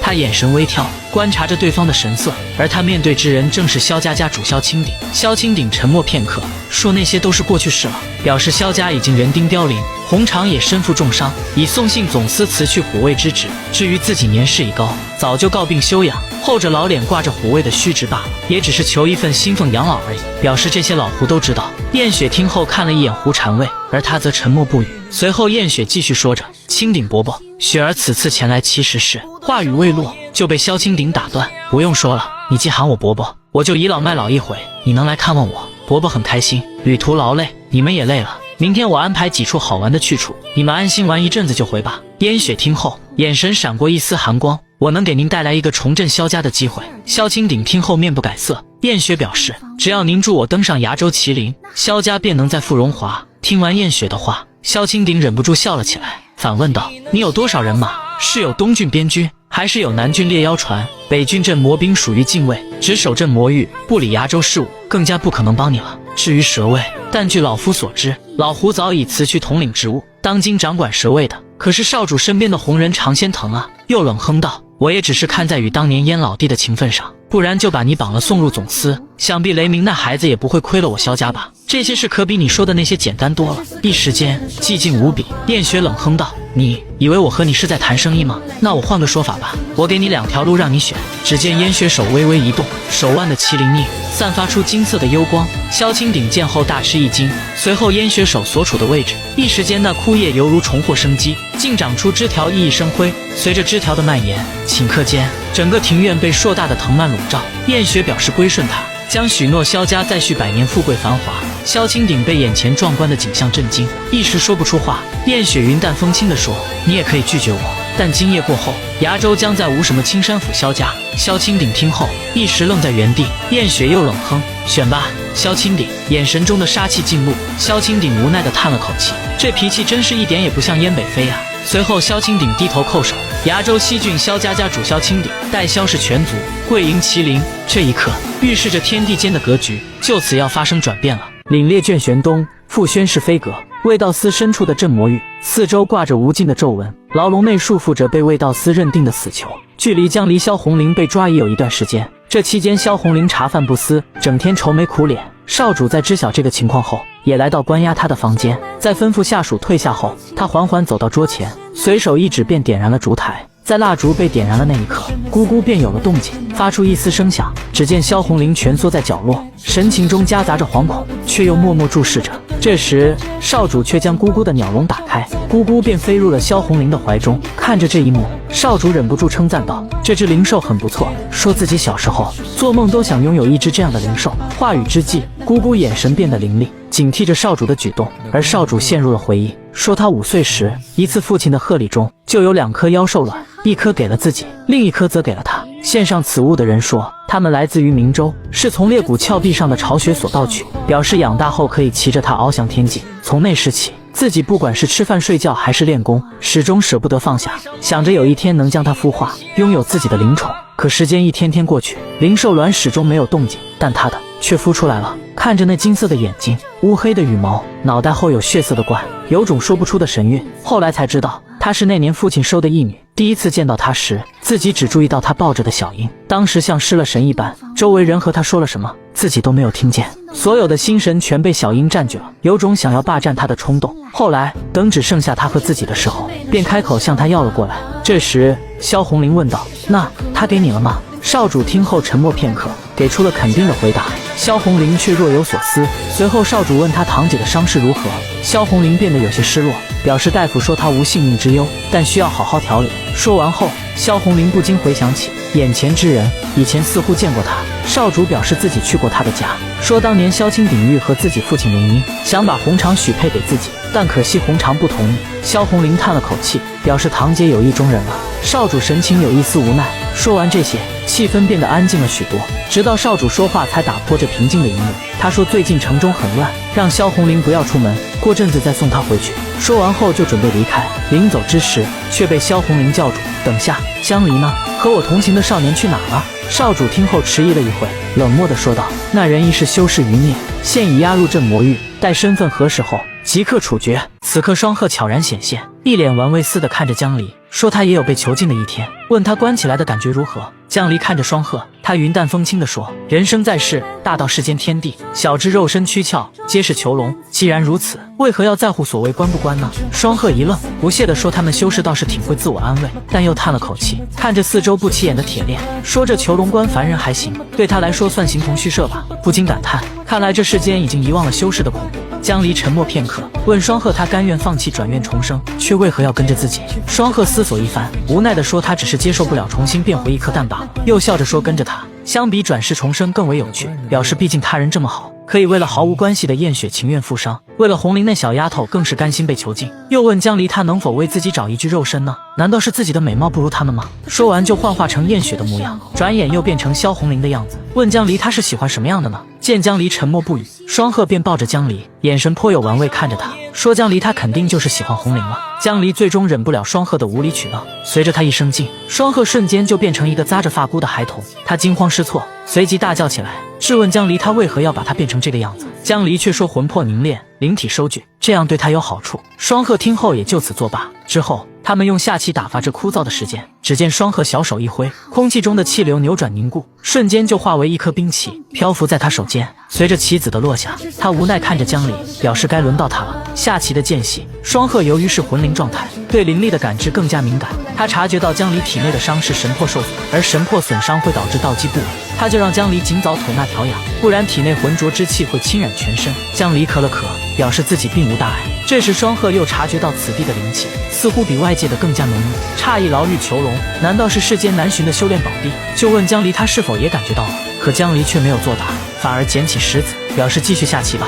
而在牢狱的深处，这里暗淡无光，风也疾驰而过，这里有无数条铁锁链。只见那深渊底处，铁链的终端囚禁着一位全身贴满皱纹的人，那人肉身早已腐烂，但身上却散发出浓烈的灵气，仿佛犹如神之一般。此时一人缓缓走来，他步伐轻盈，身形飘逸，仿佛飘于水面之上。渐渐的，他来到枷锁之人面前，那是一个白发苍苍的老者，顿时他陷入了沉思，时间仿佛在这一刻停滞了一般。老者咳了声嗽，只听水下传来声音：“原来是你。”这时，水面上显现着被囚禁之人的倒影，那竟然是一轮明月。老者低声开口道：“水月先生。”水月对他的到来甚是欣喜，说上次一别已过去20余载，就问酒精小友他这些年过得怎么样。而在20年前，这个名叫酒精的老者还只是一个捕蛙为生的少年，只是在一次寻常捕猎的夜晚，遇上了改变他一生的奇遇。夜空中的一轮明月进化为一个发光的老者，从那之后他变得无比强大，而如今竟成为执掌一州的麒麟卫。可后来那轮明月却被束缚起来，此刻的老者眼神空洞，左眼显现着红色诡异的皱纹，右眼则是那象征着水月的明月，显然是被水月蛊惑。随后老者紧闭双眼，他庆幸差点又失去了神智。随后他缓缓走向水月的跟前，表示得罪了。水月却说无妨，表示雷烈空死后还要劳烦他来做这些。老者无奈地说他们也不敢让其他人接近他。水月反问是怕他们经受不住蛊惑吗？就得到老者肯定的回答。说完，只见老者从他身上拔下一根毛发，看着那细小的毛发，老者睁开了双眼，一道思绪回荡在他脑海。而在卫道司总司内，老二向少主汇报了之前所发生的事，而常仙藤得知卫道司的一名虎卫、2位犬卫精锐在自己的地盘被揍，竟然还要总司派人去营救后，也是大发雷霆，说他们真是一群废物。老二见状连忙表示是属下无能。雷鸣问他对方是什么人，老二刚想回少主的话，却被常仙藤打断，他让他称其为主公，表示雷鸣以及麒麟之位是他们的新主。老二见状附声应从，正他要继续说时，身后却传来孩童稚嫩的话语，其音又蕴含着无比强大的内力。只见朱鱼骑着黑虎缓缓走来，他大声吼道：“卫道司的家伙们听着，把你们最能打的给俺叫出来！”只见朱鱼小手拍了拍黑虎，黑虎乖巧的俯身，朱鱼顺势从他身上滑落，他脚落地的瞬间竟没有发出任何声响，只听身上的铃铛叮铃作响。他看着四周的犬卫说他们看起来都好弱，可犬卫们不以为然，都面带嘲讽的表情，一脸不屑地说哪来的小屁孩也敢来卫道司闹事。其中一人还怒斥道，说他人不大，口气倒是不小，就让他速速离去，别给自己爹妈找麻烦。可朱鱼却表示他并没有爹妈。犬卫一听火冒三丈，以为朱鱼是在戏耍他，正要动手时却被一旁人制止，因为他注意到了黑虎，而这黑虎是西郡海虎卫的受宠。一人就问朱鱼海虎卫是他什么人，犬卫长更是不屑地表示，该不会是那土鳖在外面的野种吧？可朱鱼却云淡风轻地说，关你卵事。说完，犬卫长怒火中烧，放肆！当即就一巴掌向朱鱼挥去，然而却被朱鱼用小手抵挡。只见他眼眸散发着蓝色的幽光，你们竟敢欺负俺！众人被这突如其来的一幕所震惊，还没等他们反应过来，朱鱼手一用力，随着咔的一声，犬卫长的手臂就被折断，一时间场面变得混乱。可众人哪里是朱鱼的对手？直到雷鸣、常仙藤等人的到来，才让场面得以平息。众人也是恭敬地向雷鸣行礼。雷鸣面无表情，看着地上倒地不起的犬卫，若有所思。而常仙藤则是询问他们死伤情况，属下回答道他们都只是被打晕。常仙藤不禁有些惊愕，近20名犬卫面对这孩童，竟还没撑上半刻钟，好奇这个孩子究竟是何方神圣。然而接下来的一幕让他更为震惊，只见战场中心一人的体型高大无比，他身穿一身铠甲，身上散发着强大的气息，面部的疤痕是他久经沙场的象征，而那人就是沃州八虎裴18。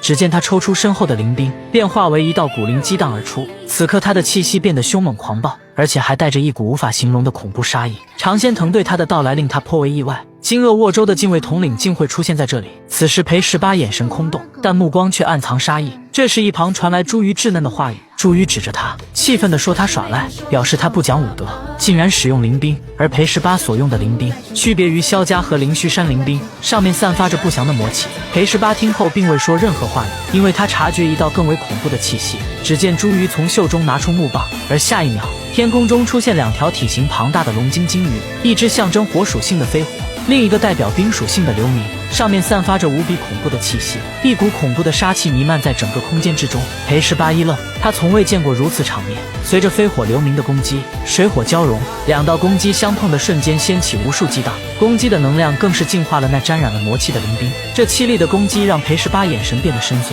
他不得不重视眼前这个看起来不起眼的孩童。此刻朱鱼不屑一笑，紧接着他挥动着手中的木棒，一时间空气的气息变得扭曲起来，2道冰火的气息彼此交融，一股无形的力量在空间之间不断的流转。此刻裴18身上的魔气肆意翻涌，目中的战意更为强烈。就在2人对峙之时，一旁传来少主雷鸣的话语，表示让他俩住手，可两人却无视了雷鸣，选择直接进行战斗。因为朱瑜许久未遇上旗鼓相当的对手，这酣畅淋漓的打斗让他感到无比兴奋。雷鸣看着这场面，一时让他觉得面上无光，连下属眼神中都闪过一丝尴尬之意。见如此情形，他便口念燕牙，随着剑刃掀起一股热流，一股恐怖无比的热浪打断了两人的攻势，一时间整个空间都变得炽热无比。两人被这突如其来的一幕所震惊，而朱瑜却诧异，居然又是一把灵兵。只见那灵兵上散发着阵阵炙热的气息，雷鸣身后那团升腾的焚化火焰出现过程中，四周都出现扭曲升腾之意，仿佛要将世间融化。当下的雷鸣就如同那古老的杀神一般。随后他又再次重复了之前的话语，可朱瑜却不以为然，说让他不要着急，表示下一个就轮到他。然而裴18见后却露出惊愕的表情，不禁回想起20年前，也是一人拿着一把灵兵，也是同样的招式，手起刀落，刺瞎了他的一只眼，并在他的脸上留下一道疤痕，让当时年少成名的他感到无比愕然。而如今却又再一次遇见，强烈的杀机在他脸上显露无遗，连身上的魔气都变得更加浓郁，而那灵兵上也有一股无形的力量在不断涌动。可就在这时，一双纤手阻挡了裴18。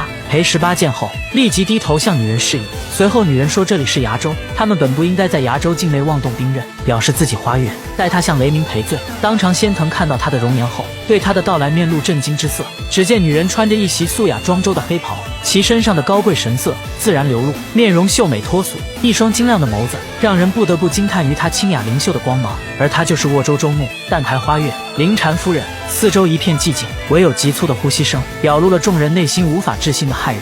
只有朱瑜一人还在不断叫嚣，问他们到底还打不打。这个婴儿一出生就继承了麒麟的遗产，可体内的麒麟之力却被盖世仙法封印。没想到当他睁眼的瞬间，封印术法荡然无存，麒麟之力毫无保留地展露世间。他的身体开始不受控制地膨胀起来，并带着一股滔天的气势，对世间展开了无尽的杀戮，连天际都被染成血色。从而天下见识了失控的麒麟能造成多大的灾难。1个月不到，这场浩劫就让沃州西郡3府12镇几乎成为白地。最后牙楚2州麒麟联名上书地州，请命派人将其诛杀。可奏章尚未批复，灾难却戛然而止。沃州的一名禅尉安抚了暴怒的年幼麒麟，失控的力量再一次被理智所掌控，从而沃州的百姓将其尊称为灵母灵禅。次年，地州下诏书，封其沃州牧，总领沃州一切军务事务。而他灵禅虽非麒麟，但却是沃州真正的掌控之人。此刻常仙藤向少主介绍着灵禅的来历，随后灵禅雷鸣两人点头示意。灵禅此次来的目的是代表他的主公来参加雷鸣父亲的葬礼，他表示主公身体有恙，不便前来吊唁，还请海涵。雷鸣则表示无碍，并为他的到来而感到荣幸。随后灵禅怀念起之前的往事，就问雷鸣燕雪燕统领近况可好，表示上次一别他甚是想念。然而雷鸣听后却沉默不语，但目中暗藏杀机。灵禅见后也连忙说是自己多嘴了，望雷公子海涵。随后雷鸣吩咐下属给灵禅夫人准备休息之所。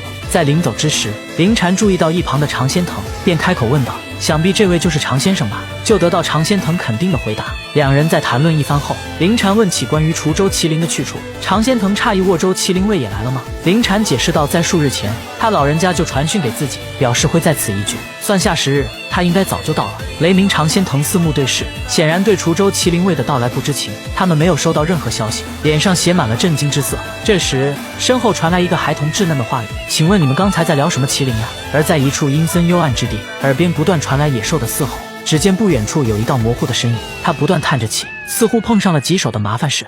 究竟是因为什么，能让身为滁州的麒麟卫口中传来叹息之声？此刻九金刚从崖州镇魔域的境地走出，回想起之前水月所说，100年光阴对于他而言就是过眼云烟，一瞬之间，而对于凡人却不同，那是一种残酷的力量，到时候世间早已将其遗忘。可符文会褪色，锁链也会腐朽，沉睡于深渊的星辰终将升起，再次悬挂夜空。九金看着手中的血迹，他明白自己寿元不多，怕是无法阻止那一切的发生，叹息水月现世将会对世间造成多大的苦难，不由得感到棘手。就在这时，一旁传来话语，是谁在这？只见漆黑阴影中渐渐显现出两人的身影，下属不断斥责他为何不做回答。殷校尉见九金却有种似曾相识的感觉，当他看清九金的面容后大吃一惊，便立马说道，属下英勇参见滁州麒麟卫。九津却奇怪他为何认识自己。英勇解释道自己曾随先主出访贵州，有幸见过他的尊容。九津呵呵一笑，回想起他曾在南边猎妖船做事，但却奇怪他为何会在这里当狱卒。英勇却说谨遵上峰之命。之后九津随意谈起，表示许久未来此地，绕了一圈有些迷糊了。英勇心中升起警惕之意，问九爷他来此所为何事，却被九津几句话搪塞，表示自己只是来此地酗酒。英勇又委婉地说道：“此地是崖州禁地，就算是您也要遵守规矩。”就在这时，一旁传来一声凄厉的嘶吼。九津见状，无奈地叹息一声，表示现在这里可热闹不少。而在那牢狱深处，关押着一头6眼巨兽，这里还有数不清的妖物，那是雷鸣从崖州各地抓来，准备用于祭祀之物。这时英勇看见九爷走向一旁，便说他走错了路。可九津诧异道：“为何他会被关在这里？”顺着九津的目光看去，牢狱中躺着的人奄奄一息，而他正是崖州镇山虎熊虎卫熊烈。随后他从英勇口中得知，熊烈忤逆主公，意图谋反，从而被关入大牢镇压。九津听后感到匪夷所思，他实在不敢相信被世人尊称正直之人，一山霸主会意图谋反之事。显然崖州有着不为人知的秘密。他曾带人出兵抵御外族入侵，战场上他威武不屈，将外族击退，一生兢兢业业效忠崖州卫道司。就是这样一位功名显赫之人，却被关押至镇魔狱，不仅废其武功，手脚的肌腱更是被残忍的挑断。此刻九津看着昔日好友成如此模样，心中五味杂陈，而得知他是意图谋反而被关押，更是百思不得其解，还勾起了那一段记忆犹新的往事。那时滁州妖兽横行，民不聊生，各地死伤惨重，幸好熊烈带领的卫道司及时赶来，他们共同抵御妖兽。那场大战双方死伤无数，两人也就此相识，还结下了深厚的友谊，甚至熊烈还给予物资钱财的帮助，让滁州冬至少死了些人。而那时熊烈还让他一起出兵沃州，表示占领得到他们的田地，这样滁州将不会再有饥民。当时九津冷笑一声，问他难道老糊涂了吗？加入卫道司时的借条全忘了？辟魔刀怎么可对人挥舞？可熊烈却说糊涂的是他。九津不语，眼神却寒芒闪动。紧接着熊烈继续说道：“此地是崖州最后一处蛮荒之地，表示现在时代变了，没有人会再傻着遵守那些旧规矩。而一别20余载，可谁知再见面却是在牢狱之中。”九津难免悲痛万分，而看着地上的残余剩饭，就让下属给他准备一只烧鸡和一壶酒。下属迟疑地说道：“可是……”然而下一秒就被九津喝止：“我堂堂一州麒麟，你还怕我付不起吗？”话语未落，一旁传来话语：“你是麒麟吗？”九津愣在原地，他面露震惊之色，因为他竟然没有察觉到话语之人的气息。只见一双银色的双瞳缓缓显现，江离遗憾地开口道：“不是银色的。”可九津却再一次被震撼，因为牢笼中有着让他熟悉的东西，那正是灵虚山修士的标志灵虚印。那一刹那，印记的背后仿佛是波涛汹涌的大海中一条蛟龙在不停翻腾，那感觉令他无法呼吸。九津发颤地问道：“是您？”然而当他用心感受后，察觉不是之前的那位恐怖之人，认为他的年纪太小了。此时下属解释道：“此人疑是修士余孽，身份还待核查。”就问九爷他认识吗？九津口中喃喃道：“修士。”而这似乎也勾起了他不愿回想的往事，便无奈地叹了口气：“你们真是啥人都敢关啊！”就吩咐下属也给他一只烧鸡。可江离只是注视着这一切，却没有出声。而等他们走后，江离才开口道：“原来这就是麒麟卫啊！”这时小双悄然显现，就对江离说：“那人煞气很重，表示他们还是尽早离开这里吧。”江离却嘴角一扬，他认为事情越来越有意思了。这是一只活了100年的昆虫，却被细绳牢牢绑住。他不停挥动翅膀，想要挣脱束缚，殊不知他早已被当作食物。一只青蛙伸出长舌将其缠绕，可下一秒，他咬着细绳却被吊起，随之响起稚嫩的孩童的声音：“大牛，快点按住他，别让他跑了！”随即草丛闪过一道身影，他一跃而起，并朝青蛙扑去。青蛙也腾空一跃，幸好他及时反应将其抓住，便得意叫着：“二妞姐，你看，好肥！”而经过一下午的捕获，他们收获颇丰。可大牛却口水直流，还想烤一只来吃，却被二妞怒斥。他表示这可是给爷爷抓药换钱用的。大牛失望地低下了头，并说自己好饿。二妞便安抚他的情绪，表示一会换了钱给他买包子吃。之后他们来到镇上，却没想到碰上了奸商。奸商欺负他们年纪小，就将收购价格从原本一只50文降到20文。二妞怒不可遏，刚想说话时，可没曾想店长又再一次压价，说他们的蛙都快死了，表示还是看他爷爷病了的份上，不然这蛙顶多10文。就在二妞思索时，店长却一把打翻了吊蛙的绳索，青蛙挣脱了绳子的束缚，便四散而逃。大牛发现后，刚想要追时，可青蛙却被一人抓起，来者之人一眼就看明这是金眼青，就问大牛这蛙是他的吗？随即将蛙递给大牛，大牛声音发颤到了声谢，可谁知店长立马闪现到男人前，恭敬地打着招呼，还问他最近有什么好货吗？男人开怀大笑，表示好货哪有那么容易到手，又一眼深意看着兄妹两人，随即开口斥责店长，这么大的金眼青才给这么几文钱。店长听后立马转变态度，就给了兄妹两人200文。大牛乐开了花，就想着要买包子吃，而二妞却拿出药方，准备去药店给爷爷抓药。话语之际，刮来一道阴风，将二妞手上的药方吹落，下一秒却被一人抓住。大牛刚想怒斥，却发现眼前的人就是刚才救他们的大汉。二妞随即拉着大牛道谢。大汉看着一眼药方，便说他们手上那点铜钱肯定不够，表示现在有个赚钱的门路，就问他们想做吗？还没等他们回答，这时一旁牵着驴的少年开口道，一起来吧，还有肉包子吃哦。二妞大牛两眼对视后，两人想法当即达成一致。之后经过漫长的徒步，他们来到最终的目的地，此地荒郊野岭，显得有一丝诡异。随后大汉点燃了火把，手上拿出一个蘑菇，说他们只要找到1朵就奖励1两银子，但要去坑底采摘。三人相互对望，却没一人想去。大汉有些生气，就指着跟他一同而来的牵驴娃。牵驴娃也是不服，质问为什么先是自己，可大汉却丢出银子，表示先去的这就是他的了。牵驴娃当即护着银子，说自己现在就去。随后大汉将一根系满铃铛的绳索绑在牵驴娃的身上，还将火把递给他，并解释道，天黑路滑，万一滑倒的话就摇一摇铃，那么自己就及时把他拉上来。牵驴娃战战兢兢点了点头，在他们的注视下往谷底走去。渐渐的，他的身影消失在众人的目光下。此刻大牛却感到不安，就嚷嚷道想要回家。二妞看出大牛的胆怯，就安抚着他，便摸了摸他的头。这时大汉将绳索绑在树上，并和他们说只要等到明天，他们就可以带着大把银子回家了。可就在这时，谷底传来一声刺耳的尖叫，而大汉听后却露出诡异的笑容。此刻刺耳的铃铛不间断响起，兄妹二人诧异这是发生什么了，一股恐惧感涌上心头。这时大汉却让他们赶快过来帮忙。看着大汉那吃力的样子，兄妹二人还没来得及多想，大牛就冲了过去。可谁曾想牵引牵驴娃的绳子突然断了，大汉面露震惊之色，失去重心的他摔倒在地。他怒不可遏，在骂了句该死的畜生后，就抓住刚赶来的大牛，表示让他下去。大牛也察觉情况不对，便不停挣扎，可他怎么能敌过大汉的力气？没一会就被绑了起来。这时二妞冲了过来，想要阻止大汉，却被大汉一把甩开。大汉此刻面露凶狠之色，说自己花了这么多心思带他们过来，就是为了抓住下面那畜生，表示他们就是钓他的诱饵。又阴冷一笑，只要你们乖乖帮我抓住他，这银子就是你们的了，到时候就可以给爷爷治病买药了。大牛被吓傻了，一把鼻涕一把泪不断摇着头。正当大汉准备用武力时，二妞却站了出来，他让大汉放开他，表示自己去。可大汉不仅没有放开大牛，还将他手脚一并绑了起来，而他牵绳子的另一端还是二妞。此刻二妞忐忑不安往谷底走去，耳边不停传来山谷呼啸和铃铛的声音。山谷内迷雾很重，几乎看不清脚下的路。就在这时，他察觉异样，当他低头看去，却发现竟然是人的头颅。他不禁倒吸一口凉气，但想着大牛还在大汉手中，便鼓足了勇气继续向前。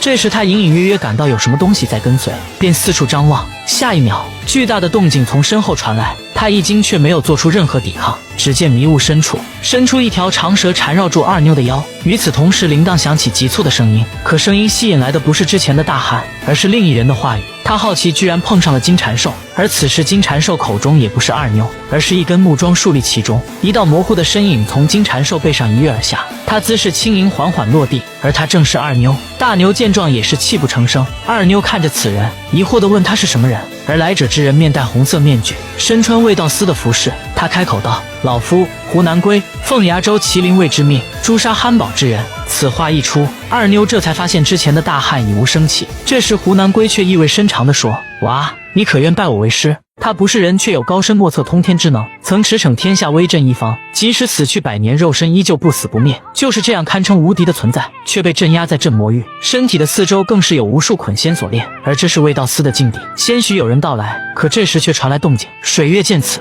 也是冷哼一声，奇怪数十年难见一人，可今日竟然接连有人拜访。而来的人正是江离。只见一旁的双鹤飘在空中，他察觉此地灵气很是浓郁，更是好奇看着眼前那道模糊的身影。可当他放眼看去，却一下失了魂，他的目光也渐渐失去色彩。而此刻他的世界里出现一道巨大无比的明月，明月的四周还有无数锁链，锁链上还散发着阵阵恐怖的气息。此刻双鹤的目光也变得呆滞，渐渐陷入其中，他过往的记忆又再次浮现，而那时他刚破壳而出，天空的月色正是那轮明月。紧接着劲风呼啸而起，彤云翻滚，万千道雷霆怒啸破空，尽数落在了他的身上。而经过雷霆炼体后，他最终修成人形，但也随着时间的流逝，最终也被村民发现。可村民却认定他是妖怪，就用江湖流传的术法将其封印。原本他以为这样就结束了，可后来人们残忍地将他肉身锻造成冰，更是还用秘法将他的灵魂封印其中。从此以后，他的锋芒下沾满了鲜血，无论是妖魔邪物，还是山中野兽，甚至最后就连人类也有染指，直到遇上了那个人才有所改善。此刻双鹤的眼眸中是一股浓艳的红，渐渐的他开始不受控制的兽化，一股惊天骇俗的力量从他体内喷涌而出，他感到整个世界都变得扭曲起来。这时江离却捂上了他的眼睛，就使用御魂之法，一股清澈的力量在空间环绕，逐渐化为一个巨大的漩涡。片刻后，狂躁不安的双鹤也被安抚下来。水月见后也是不由赞叹，没想到竟是故人来访，可惜在下被枷锁束缚，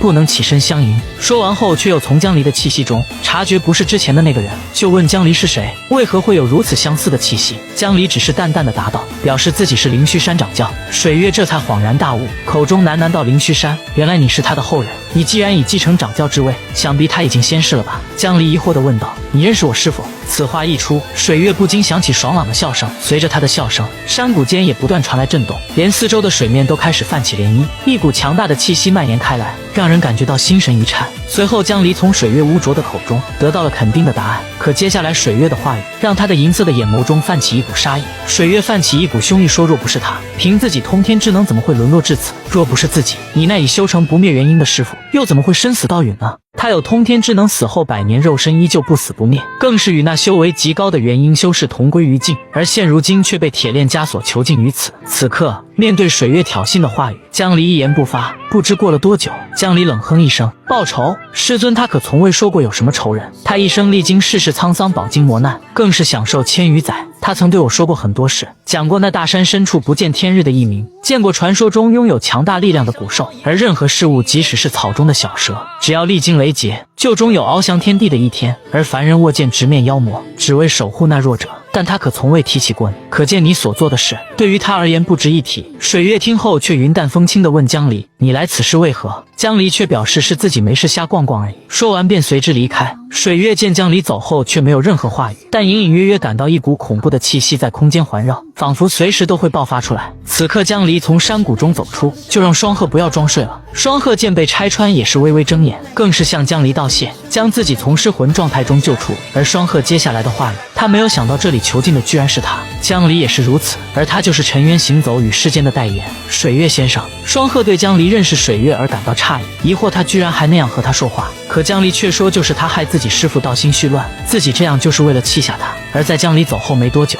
水月不断重复着江离的话语，不值一提吗？这时他深邃的眼中闪过一丝光束，渐渐的一股强大的气息从他目中爆发，一轮巨大的明月在镇魔域上空浮现，一道深沉的话语划破夜空，待无脱困之际，世间将再次记得仰望夜空，跪伏于星月之下。此时殷校尉也察觉异样，正当他思索时，可他眉心中的红点变得异常诡异。与此同时，卫道司所有中蛊之人都不受控制陷入失魂状态，唯有常仙藤还是正常的模样。此刻他眉头紧锁，目光更是充满了警惕。这是一株活了万年的仙藤树，却被炼化成了活体蛊。身中此蛊的人不能在外人面前说实话，否则就会被仙藤直穿头颅，爆体而亡。此刻在常仙藤的府邸，他察觉有人到来，就冷哼一声，疑惑怎么现在才来，就问他东西拿到了吗？这时石柱后却传来阴冷的笑声，这东西来的可不容易，那赏金怕是要重新商量了。此话一出，常仙藤眸光骤然收缩，目中更是杀机弥漫。要知道可从未有人敢与他讨价还价。赵桓英继续开口道，为了这东西前后可死了近100人，其中更是还有一个卫道司的护卫，而自己也身负重伤，况且也没告诉自己那里面可是巫族的古墓，而且里面的尸身已经化浆，那可是大巫变的僵尸啊。赵桓英越说越激动，要不是自己运气好，差点就也死在里面。常仙藤听后眼眸中的杀意愈发明烈，但又云淡风轻地说他现在不是没有死吗？就拍了拍手，随后阴影中一名穿着红袍的女子走出，只见她手中端着2个布袋。常仙藤解释到这里面都是灵石，一袋就可以抵换1000两黄金。说完就让赵环英将东西拿出来。赵环英听后也是边从袖口摸索，边问他要这些东西干什么。常仙藤不假思索地回答，自己也只是拿去交易而已，更是感叹这种大巫的骨血，又怎么是他们这种人能染指的？可说完便察觉赵环英是在套他的话，赵环英也是发出阴冷的笑声。而这时常仙藤更是发现异样，因为他发现赵环英额头上的红点居然消失了，当即便怒斥他是何人。这时赵环英也从袖口中拿出短刃，以迅雷不及掩耳之势向常仙藤刺去，刀光剑影间。然而赵环英的攻势却被一旁的女人抵挡。此刻常仙藤也知晓他蛇卫的真实身份，赵环英也不再隐藏，表示他可以叫自己阿青。常仙藤看着他手中的武器若有所思，这才想起原来他就是老师新收的关门弟子。青儿也是笑道，还请赤练师兄多多指教。然而常仙藤却没有要出手的意思，却叫一旁的女人赤练让他去陪自己的同门过2招。只见女人戴上那深红诡异的面具，上面的赤字代表着她的名号，而这名号的原主人正是常仙藤。青儿见后也不得不重视起来，他目中的战意弥漫，四周的青色毒气四起，赤练也不甘示弱，摆出一副蓄势待发的样子。久违的大战一触即发，年迈80岁老者的皮囊下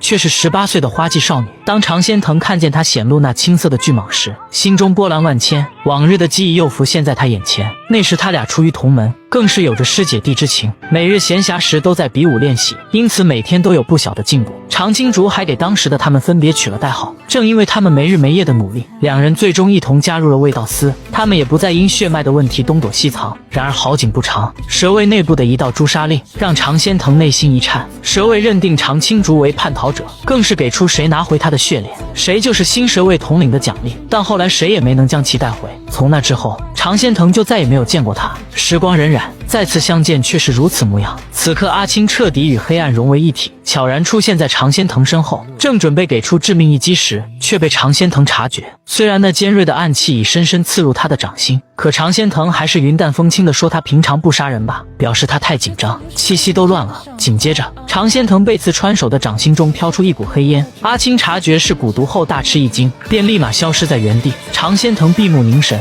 感知四周空间的异动，他对于这临兵背影的异能再熟悉不过了。紧接着他手微微一抬，就凭空出现一滴血色的小球，那小球在空中不断扭曲，不断幻化，竟变成一根侵染血气的弩箭。与此同时，遁入黑暗的阿青已被常仙藤的徒弟赤练阻拦。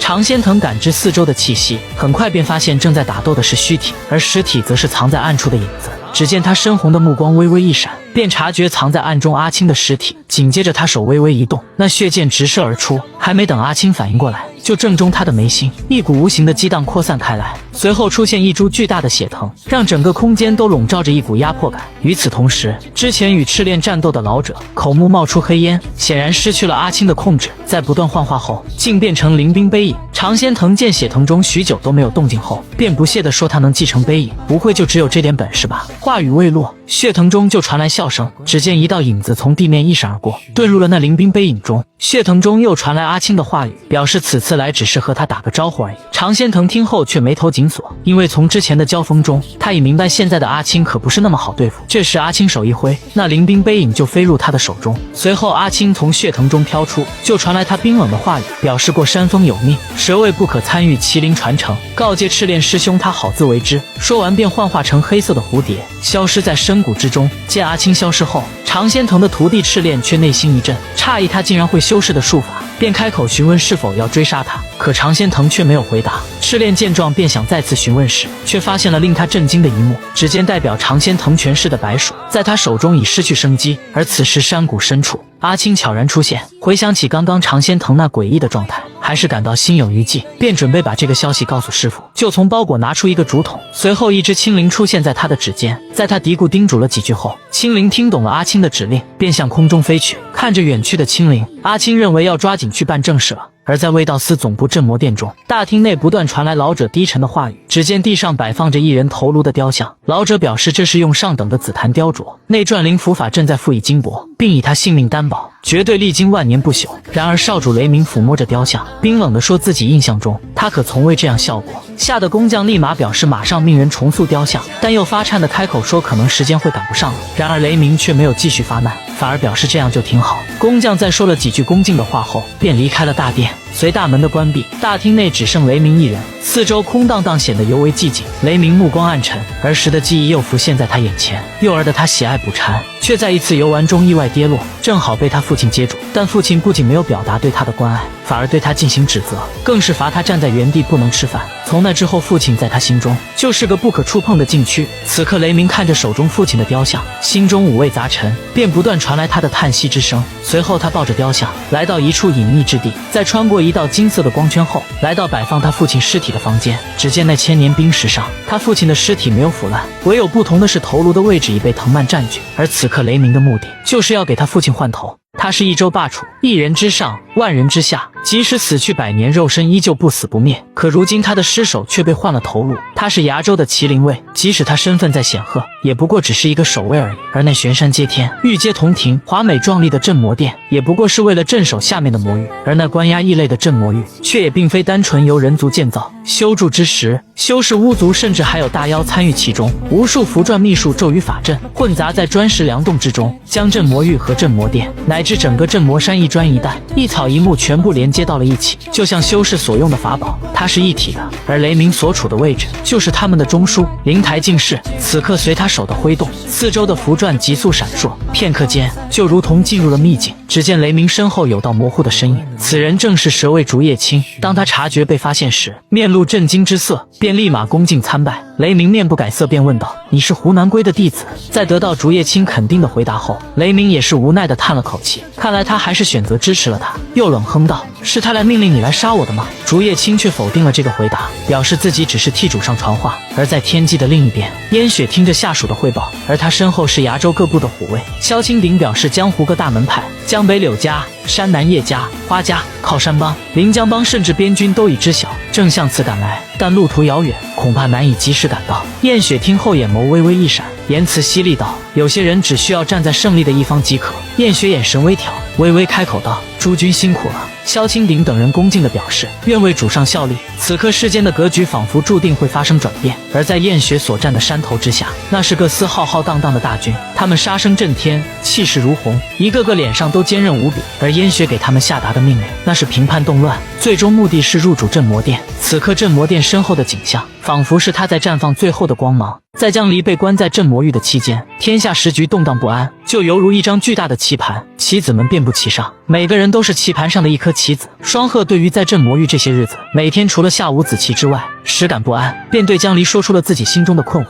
他觉得此地越发的危险，认为还是尽快离开较好。疑惑之前都已经出去了，为何又要回来这个牢房？江离却表示还有点事要确认，而双鹤却忧心忡忡地说：“这个地方马上有一场大劫。”问江离难道感觉不到吗？山谷中徘徊着沉闷压抑的氛围，风中更是充满了铁和血的味道。双鹤这些年见过太多的杀戮了，他最讨厌的就是这些。江离虽然也是如此，但他认为天下奇志，战乱兵灾虽然是人祸，却容易诱发魔幻。他的目的就是等此处麒麟登殿后，到时候就可以离开了。双鹤听到魔幻后，先是一愣，不由得想起之前囚禁在镇魔域深渊的水月，顿时他明白，到时候世间的魔众肯定会来此解救他，到那时可能这里甚至这座城都将会变成生灵涂炭的战场。江离看穿了双鹤的顾虑，让他不用担心那沉渊，并说他们不是魔，更是解释早在25年前沉渊就已经被剿灭了。说完这些，他们又继续下着五子棋。而在镇魔域的一处房间内，裴18向灵禅夫人汇报这些天的情报，表示有消息说燕雪已集结万余人马，正星夜不停朝这里赶来，让他最好赶快离开。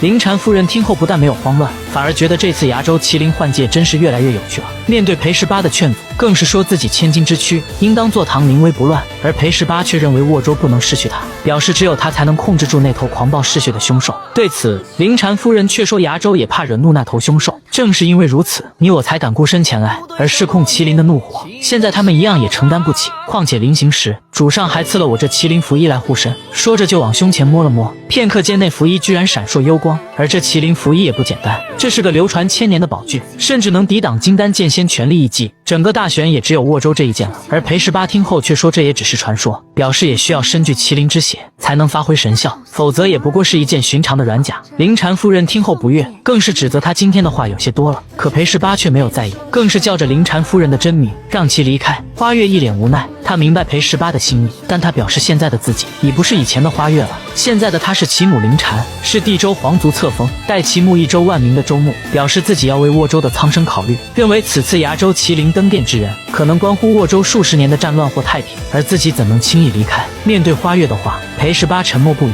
花月说完就朝着门外走去，临走之时，却让他把这残局收拾一下。而在镇魔域的大殿中，雷鸣也知晓了最近的动乱，崖州西郡萧家等氏族都已跟随燕雪起兵作乱，而现如今安稳了20余年的崖州，战火也将再次弥漫。常仙藤却建议他暂缓先主的葬礼，认为他应该登殿继位，发兵平叛战乱。这时一股浓烈的杀气从雷鸣身上袭来，随之他说燕雪传来口讯，要约自己以独斗了结此事，这样就可以避免崖州的战火。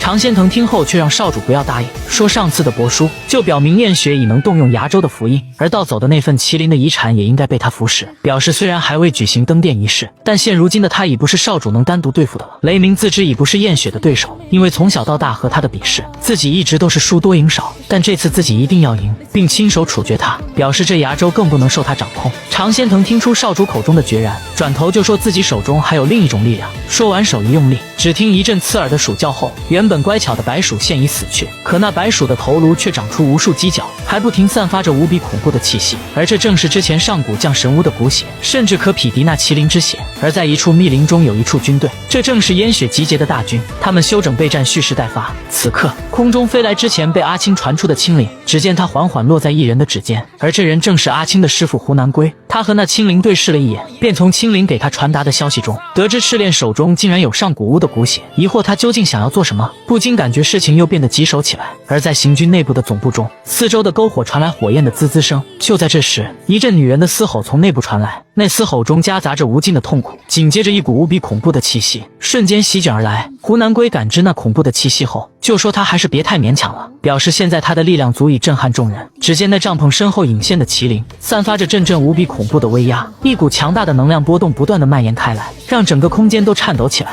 逐渐燕雪也承受不住这份力量，便向胡南归求助，表示力量在失控，自己快要掌控不住他了。胡南归却表示只有等他举行登殿仪式，成为真正的麒麟卫后，这种情况就不会出现了。燕雪听后也是诧异自己居然还不是麒麟卫。胡南归继续解释着，能继承麒麟遗产便是新的麒麟，但只有麒麟之实，却尚欠麒麟之名，表示麒麟的遗产需要配合登殿仪式使用，否则可能会造成灵祸。燕雪疑惑的同时，也回想起7年前在沃州发生的那次凌乱。胡南归表示灵祸就是离魂识破状态成妖魔之事，会世事百灵。现如今他却神志清明，那么只需补上登殿仪式就行了。说完后，燕雪脑中却浮现出江离的身影，他才回想起之前是他阻止了仪式。随后燕雪问胡南归还有没有神行符，可胡南归却要挽留让他跟随大军出发，而燕雪却说接下来的路要自己走。在掀开门帘的那一刻，恐怖的气息骤然荡漾而出。他是一州麒麟，即使拥有掌控万物生死的力量，却仍难抵岁月的侵蚀，现如今也身消到陨。而在镇魔域中，他的祭奠正紧锣密鼓进行中，此刻酒精却倍感焦急，便掀开一壶酒，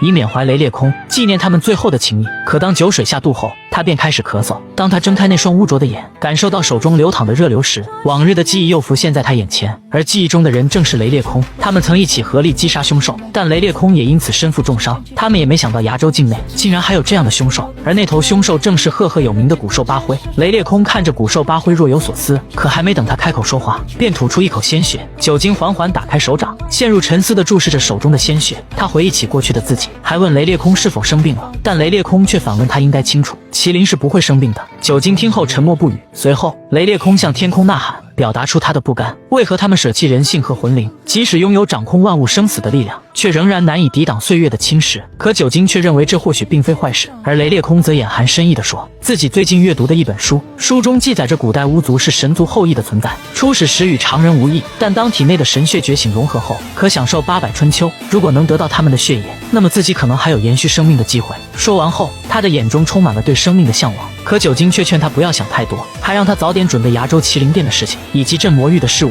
建议尽早嘱咐下属。时光流转，此刻酒精不断发出叹息声，最终雷烈空还是将这一切烂摊子交给了自己。随着一声唢呐的响起，雷烈空的祭奠正式开始。白色的布随风飘动，冥币在空中飞舞，笼罩着庄严而威武的氛围。空气中弥漫着烧香的浓烈香气，香烟缭绕在空中，充满了整个场地。裴十八看着这壮观的场景，不禁感叹这应该超出于智了吧。而旁边的灵禅夫人解释了其中的原因，说崖州与沃州不同，因为离地州较远，所受其辖制也小，崖州的兵权由卫道司的虎卫掌握，财政由卫道司的禅部负责，各地设有卫道司的分院，权威遍布郡县。20多年前，他们甚至组织蛇卫渗透各州，刺探天下的消息。因此，在崖州，一切都属于卫道司，属于他们的麒麟。在崖州，麒麟卫就是他们的王。如果这些年雷裂空不点头，恐怕地州任命的崖州州牧，怕是连自己的俸禄都领不到。这些话还未说完，身后就传来酒精的声音：“你好像很羡慕啊。”林禅转过头去，看到酒精悠闲地走过来，随后酒精让随行的下属离开，并抱怨了几句，说他们这些大男人们怎么额头上都有个红点，疑惑他们崖州还流行这个。林禅也向酒精行礼，表示见过滁州麒麟大人。酒精却问道：“你家的小麒麟最近好吗？他怎么没来呢？”林禅解释说，作为一州麒麟，主上自然要镇守沃州，而且没有收到邀请，麒麟卫也不便踏足他州。酒精听后迟疑道：“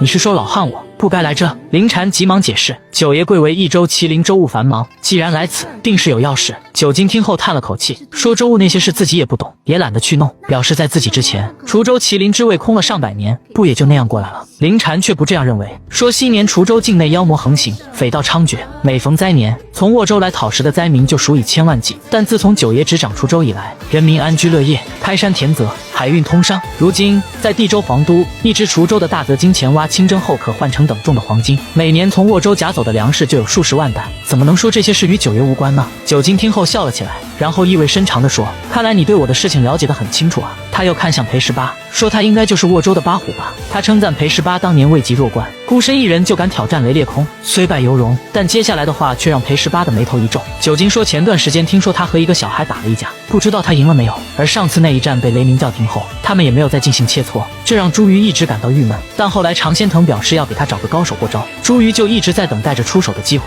此刻雷鸣站在城门口，似乎在等待着什么。整个城池变得寂静无声，仿佛时间停滞了一般。可随着雷鸣眼角微缩，城门下出现了一个身影，一个人骑马缓缓向他们走来。她只是麒麟收留的义女，却继承了千古岁月的传承，拥有无与伦比的力量。可为了拿回属于她的荣耀，更是独自一人出现在卫道司。此刻众人见后纷纷露出匪夷所思的目光，上下大臣也是唏嘘不已，就连林禅夫人也觉得她的魄力不凡。要知道燕雪明明已召集了大军，如今却敢孤身前来，这胆识放眼天下有谁人能及？随后所有下属一一向燕雪参拜，可下一秒却被严虎卫阻拦，让其下马。燕雪则言辞犀利，质问他可是要阻拦自己。严虎卫解释道：“入镇魔殿需下马不行，这是司里的规矩，除非是当代麒麟卫，任何人都得遵守。”话语未落，严虎卫就露出难以置信的目光。只见燕雪拿出袖下的印玺，缓缓举止头顶，一股威严的气息扑面而来。我已掌握印玺，继任麒麟卫，你可是要挑战姑？见严虎卫没有应答后，随之又对着全场冷言道：“可有谁想挑战姑的麒麟之威？”场下鸦雀无声，无人敢上前挑战麒麟之威。而雷鸣见后却愣在原地，他的目光也陷入呆滞。渐渐的，他似乎看见那麒麟殿上那死去多年的父亲，而他父亲的头颅也不见所踪。此刻他心中波澜万千，口中不断叫着父亲。被燕雪察觉后，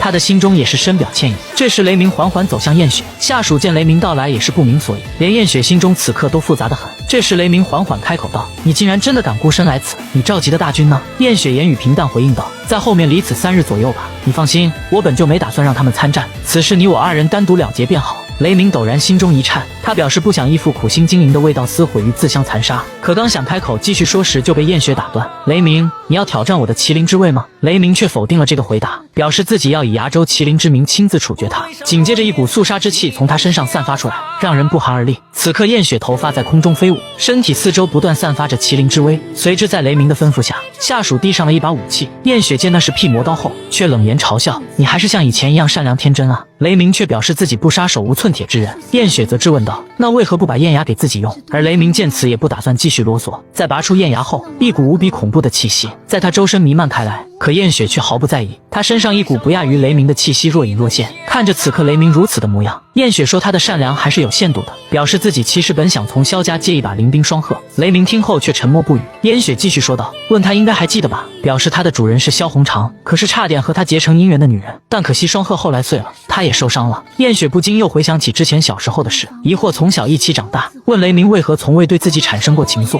此刻雷鸣缓缓开口道：“可能因为初见之时自己就明白你骨子是什么样的人。”燕雪听后却笑了起来：“那你一定也还记得，从小到大你从未打赢过我吧？”说完后，燕雪体内一股比之前更加恐怖的气息扑面而来。雷鸣见状表示这次可不一样了，接着就手刃刀口，随着他口念开，再将手放入自己的胸前，一股无形的压力顿时笼罩在了他的身上，整个空间的气息开始变得沉重起来。只见他身体开始发生变化，显露着不规则的诡异符文。随着烟雾的散尽，只见他身上已被诡异符文覆盖，四周的热流不断搅动整个空间。而这是麒麟符衣，只有登殿麒麟才能使用，而若未登殿，不出3刻体内的精血将会被他消耗殆尽。燕雪见此也质问他难道不要命了吗？可雷鸣对此却丝毫不在意，他挥舞的燕牙在空中划出一道弧线，紧接着燕牙内的灵兽也发出一声嚎叫，将周围的空气都烧成了灰烬。事已至此，燕雪深知大战在所难免，他缓缓举起辟魔刀，表示打赢自己，那么他就是崖州新的麒麟。话语未落，他俩人就直接开始打斗，两道不交融的能量不断交锋，这激烈的打斗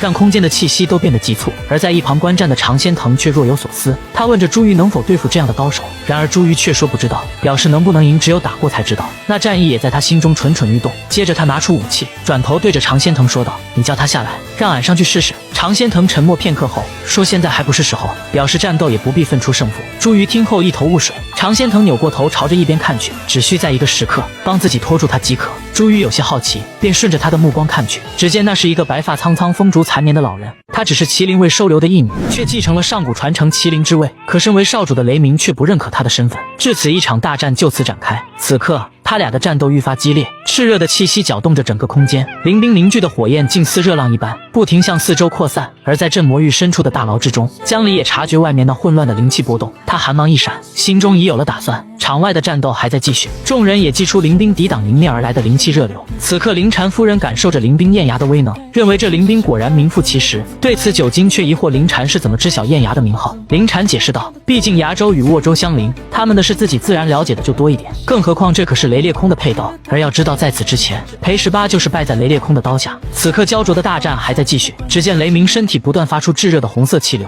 渐渐的，燕牙中的灵冰缓缓显现。随着灵冰发出一声怒吼，就变成2道剑形本源之力杀向燕雪。此刻燕雪寒芒闪动，便挥舞辟魔刀向雷鸣斩去。随着一道风鸣的剑鸣之音在空中响起，那2道灵兽剑形瞬间消散，凌厉的剑气也如狂风暴雨般朝着雷鸣斩去。可随着雷鸣将燕牙举起，整个空间的气息开始急剧波动，刹那间出现了一个带着火焰铭文的头颅，而这才是真正封印在燕牙内部的灵兽。可这一幕却让灵禅回忆起很久之前的一个传说，那时世间还没有卫道司，崖州有很多妖兽作乱，民不聊生。相传直到有位修士下山云游至此，猎杀了此地8头最残暴的妖兽，在抽取他们的魂魄后，炼制了8柄灵兵，除了给自己后人留了1柄外，其余7柄分别赐予了崖州7大世家，而燕牙就是雷家先祖得到的灵兵。对于此番言论，九金却不以为然，他认为灵兵本就稀有，每把固然都有着属于自己的传说。可灵禅夫人接下来的话语却让他若有所思。灵禅夫人说，这传说后面还有一段故事，相传崖州的麒麟必然会从7大世家中诞出。然而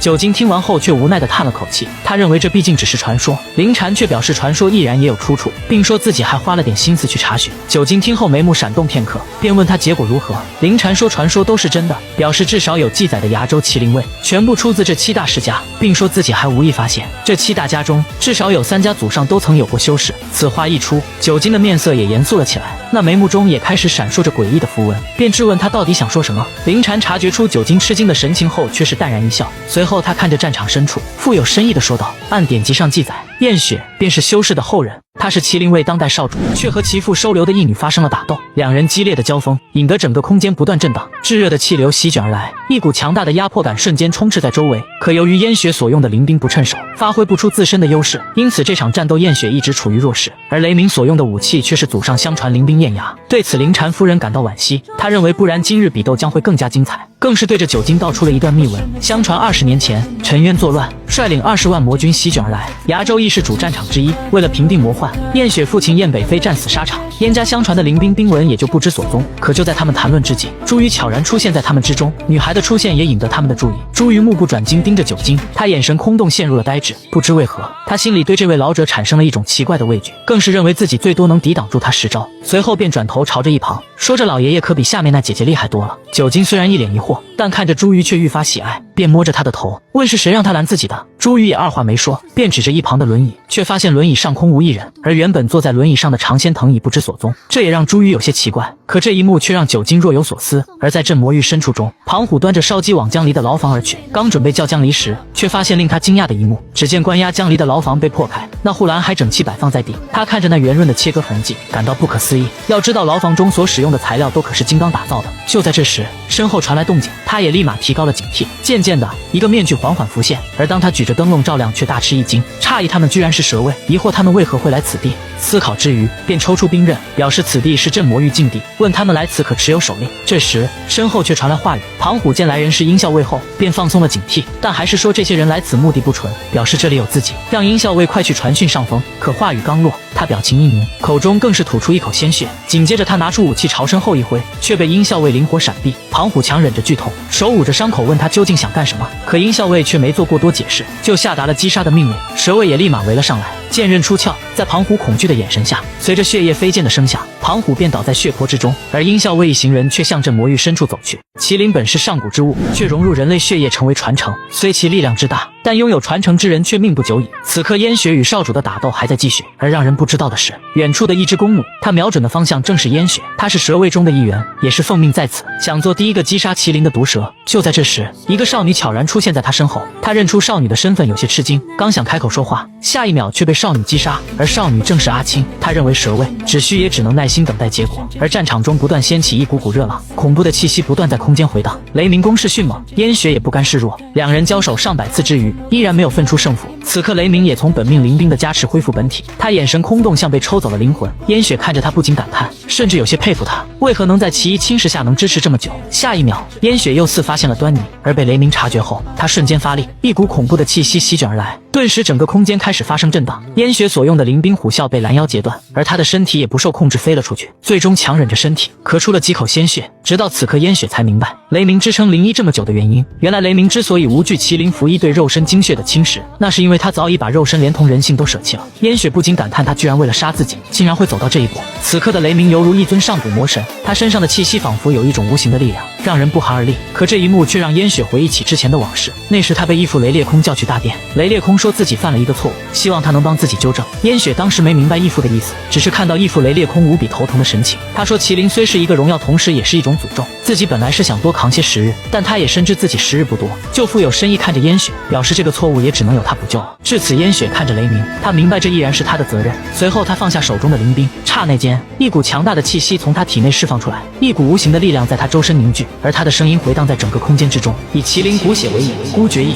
于此刻此地登殿。话语未落，整个空间都被一股黑雾笼罩，那散发出来的气息让人感到心悸，仿佛整个世界都在他的掌控之中。九金看着这一幕也露出难以置信的目光，临危不惧，只凭一己之力挑衅卫道司，如今更是在卫道司登殿麒麟。而随着他的话语回荡在整个空间，以麒麟骨血为引，孤绝意于此刻此地登殿。此刻全场被一股恐怖的气息笼罩，仿佛整个世界都在颤抖，那无数异形犄角从四周升起，让人不寒而栗。灵禅夫人看着眼前的一幕，这才明白为何燕雪舍弃军队，敢独自一人孤身前来卫道司。随着时间的流逝，空间的激荡变得愈发猛烈。裴18见此，认为事态超出了掌控，而灵禅夫人却不以为然。他认为有人不会让这事态失控，而所处黑雾中的九金只是随手一挥就将黑雾拨开。他眼神空洞，眼眸中闪现着诡异符文，他喃喃自语，心中愈发不安。他诧异燕雪是想在这里引发灵祸吗？紧接着九金朝着燕雪登殿的方向走去，而空间中散发着一种死寂的气息，阻止着九金前行。朱玉看着这一幕，便问九金他是要干什么。九金表示自己是要去拦住他，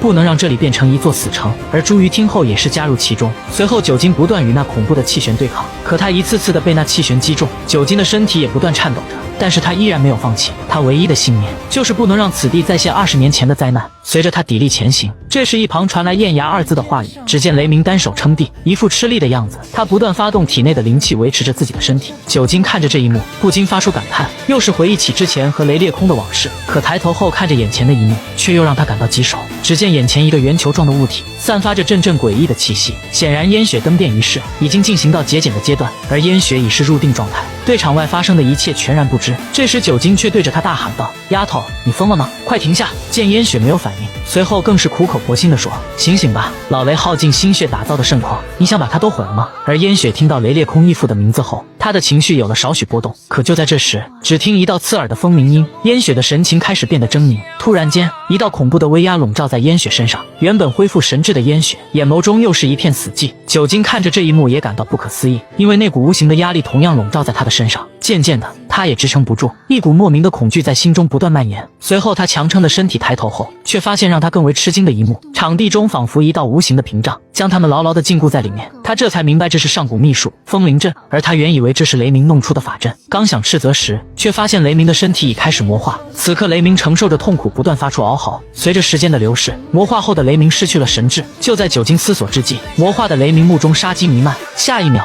便冲杀而来。幸好朱鱼及时赶来，抵挡住雷鸣的杀意。朱鱼表示这个不是人的东西交给他，随后便冲上前去与之战斗，紧接着就掀起一股恐怖激荡。而此刻酒精心中却有一个疑问，究竟是谁在操作镇魔阵？而在镇魔域的一处禁地，原本身处祭奠灵台境室上一代麒麟卫的尸首却出现在此，身上还散发着阵阵诡异的气息。此刻一旁传来话语：“先生，头部里藏的虫卵是催生孵化，活性不足，况且这是麒麟卫的尸身，毕竟是承载过那种力量的身体，恐怕蛊虫在其中也难存活太久，属下估计也最多几日。”常仙藤对此却不以为然，他表示现已经足够。说完又看向身后说道：“多亏了你识破他明州师门的身份，若没有这具精通控制血骨傀儡的相助，如今计划也不会如此顺利。”说完，那眉目中闪现一丝杀意。魏道司密谋之乱正式拉开序幕。是世人最惧怕的魔物，曾驰骋天下，威震一方。即使死后100年，肉身依旧不死不灭。可如今封印他的枷锁却开始松动。此刻在镇魔域深处，充斥着咒语呢喃之音。可随着一声咔嚓的动静，声音戛然而止。紧接着那人眼神变得空洞，连身体都开始不受控制蠕动起来。而这诡异的画面在场人中相继发生，空间中弥漫着血腥的气息。众人体内被抽离的精血不断向场中心汇聚，渐渐的，封印四周的符文开始燃烧，连束缚的捆仙锁链都被焚烧殆尽。随着破裂之声，此刻束缚水月的枷锁就此打破，一股恐怖的气息席卷着整个空间。而这一幕被常仙藤看在眼中，此刻他激动不已，连声音都变得颤抖。他表示孤月难圆，星辰沉睡在深渊，待到一日，天地倒悬，群星将再次闪耀于夜空。可话语未落，一旁的动静被赤练察觉，他眼疾手快，顺势就斩断飞来的虫物，随后警惕注视着后方。可来的人却是之前俘获精通控制血骨的傀儡，这让赤练有些疑惑。这时一道声音却从他身后传来：“常仙藤，都是你在背后搞的鬼吗？”常仙藤冷哼一声：“背后搞鬼？咱们蛇卫行事不一向如此吗？”阿青被认出身份后，便从尸鬼身后闪出，沉默片刻后，接着质问常仙藤究竟明不明白自己在干什么。常仙藤听后却笑了笑，表示自己所做的事自然有自己的道理，常人怎能明白？接着又耐人寻味，继续说道，表示自己15岁经胡氏引荐，加入卫道司任蛇卫职，24年来大小行动279次，杀人573名，期间多少次负伤，多少次九死一生。问这些事情胡氏可曾和他提过？阿青听后沉默不语，显然是不知情。常仙藤表示原以为来到蛇卫是寻得了安身立命之处，但回首望去与自己同期入职者现已实不存一，而自己又成了孜然一身。又说阿青继承的这张血脸曾经竹叶青名号的主人，他叫什么名字？他的下场如何？问阿青胡南归可告诉过他吗？可阿青并未对这些话而感到吃惊，反而吃惊于常仙藤憔悴的面容。常仙藤表示这一切他已筹划了10年，就是为了这一刻。话语未落，一旁的赤练口中不断呢喃，紧接着一只蝴蝶戛然出现，一股恐怖的气息波动环绕周身。阿青见后大惊，吃惊常仙藤居然敢把修士留在身边，而之前闪动的蝴蝶正是星火蝶，那是烈焰宗传承秘法修士的标志。常仙藤继续说道，自己就是要为他们这些不容于天下的异类寻找一个归宿。话语未落，他转头期待看着身后的灵镜，而镜中若隐若现的身影让人不由自主感到战栗。而此刻挣脱束缚的水月身上散发着一股无形的压力，让空气都变得扭曲，整个空间充斥着他令人毛骨悚然的笑声。本是无敌世间的存在，却被上古大能封印，囚禁于镇魔域上百年。如今封印的枷锁却开始松动，此刻镇魔域的空气中弥漫着血腥的气息，在场众人的精血不断向场中心汇聚，只是瞬息之间，众人的精血全被吸干。吸收了精血的水月漂浮在禁地之中，它只是吐息的瞬间，那气息就犹如一条蛟龙游走在空气中，让人不寒而栗。一股强大的气息隐隐从他的身上散发出来。这时水月开口说道，辛苦你了。只见殷启跪地叩首，恭贺仙师脱困，祝贺仙师重返尘世辉耀世间，小人只是依照常先生吩咐做事。说完后殷启内心忐忑不安。这时水月问道，你可有何心愿？殷启听后先是一愣，随后大惊，不断叩谢的同时，表示自己想要长生不死的力量，还望仙师大人成全。水月缓缓抬手，吩咐殷启向前。接着他继续说道：“我许你九虎一象之力，并金刚不灭之躯体。”随后诡异的一幕发生了，当水月的指尖碰到殷启时，殷启体内的精气瞬间被抽离，气息一闪而逝，脸部的血肉也以肉眼可见的速度溃烂。紧接着，殷启张开污浊的口，发出一声嚎叫，他的手弥漫着血腥味，开始无规则生长，连头颅上都长满了触角。一时间，整个人的气息变得诡异起来，恐怖的气息在周身环绕，犹如一尊上古魔神。这时，水月吩咐他跟随自己而行，只见他每踏出的一步，脚下就盛开一朵青莲，紧接着青莲在他身后的空气中荡漾开来，花瓣如雪，清香四溢。要知道，在这个时代，很少有人能御空而行。这时他停下了步伐，缓缓举起左手指向天空，只见指尖闪烁了一股恐怖的波动，随着他口念开，一股急促恐怖的气息直穿云海，汇聚于镇魔域的上空，震耳欲聋的轰鸣之音响彻天地。一时间天地齐荡，众人大惊，脸上都是诧异的表情。可这一幕却让常仙藤欣喜万分，他兴奋地注视着眼前的那轮明月。只是瞬息之间，一轮明月在镇魔域上空悬挂，不断散发的恐怖气息，仿佛要将世间所有的东西都吞噬一般。而这股恐怖气息的主人，正是一个身穿白色长袍的男子。此人的面容看起来十分年轻，只不过那双眼睛却充满了杀气。在场众人的目光无疑陷入了呆滞之中，恐惧的情绪在众人心中弥漫。水月看着众人，淡淡开口道：“好久不见，凡人。”是被上古修士封印的金丹大能，即使死后100年，肉身依旧不死不灭，可如今却解开尘封100年的枷锁。当那轮浩瀚的明月悬挂于卫道司上空，一时间恐怖诡异的气息瞬间弥漫开来，而眼前的一幕却让九金陷入了回忆。那往日的记忆又浮现在眼前，经过短暂的呆滞后，他恢复神智，立马紧闭双眼，当即转头大喊让大家闭眼，可却为时已晚。在场众人无疑陷入了迷惘之中，就连朱鱼也不例外。可这迷惘却让朱鱼陷入了回忆。那时朱鱼还是婴儿，可因天生异瞳而被亲生父母抛至荒郊野岭，可他却并没有因此死去。在他木讷的神情下，月色当空，依稀听见阵阵猴鸣，紧接着一群猴子出现在他身旁。之后他就跟随山中的灵猴生活。过了很长一段时间，山中时不时有人来此猎杀灵猴，狩猎之人认为灵猴的皮肉是值钱的宝贝。正当他们沾沾自喜时，为首之人却发现四周的异样，他觉得四周太过于安静。随树枝的落地，他发现了不对劲，猛然回头，却看见让他毛骨悚然的一幕。只见硕大的树干上密密麻麻站着数之不清的灵猴，而那树干顶上站的人正是朱鱼。而后来因人们谣传此地有妖怪出没，从而灵虚山的道士来此除妖。大师兄轻而易举消灭此地的妖猴，他认为这些也就是大一点的猴子，只是灵智稍微高一点。正当他考虑要不要带之回去研究时，却发现他的小师弟不见了。之后他再从林深处找到了他的小师弟，便催促着师弟离开，表示还要给他找新的师弟。可江离却说不用了，转头一脸兴奋地表示自己已经找到了。而朱鱼见江离松懈，一口死死咬住江离的手臂，却咬不进那龙鳞秀山。这一幕让他也有些懵。而这时江离一把将他举起，说他就是他们新的师弟。朱鱼一脸迷惑，口中喃喃说道：“师弟。”紧接着江离纠正他的话语，表示要叫自己师兄。随着朱鱼口中落下师兄二字，一道身影出现在朱鱼身旁，一道耀眼的光束笼罩在卫道司。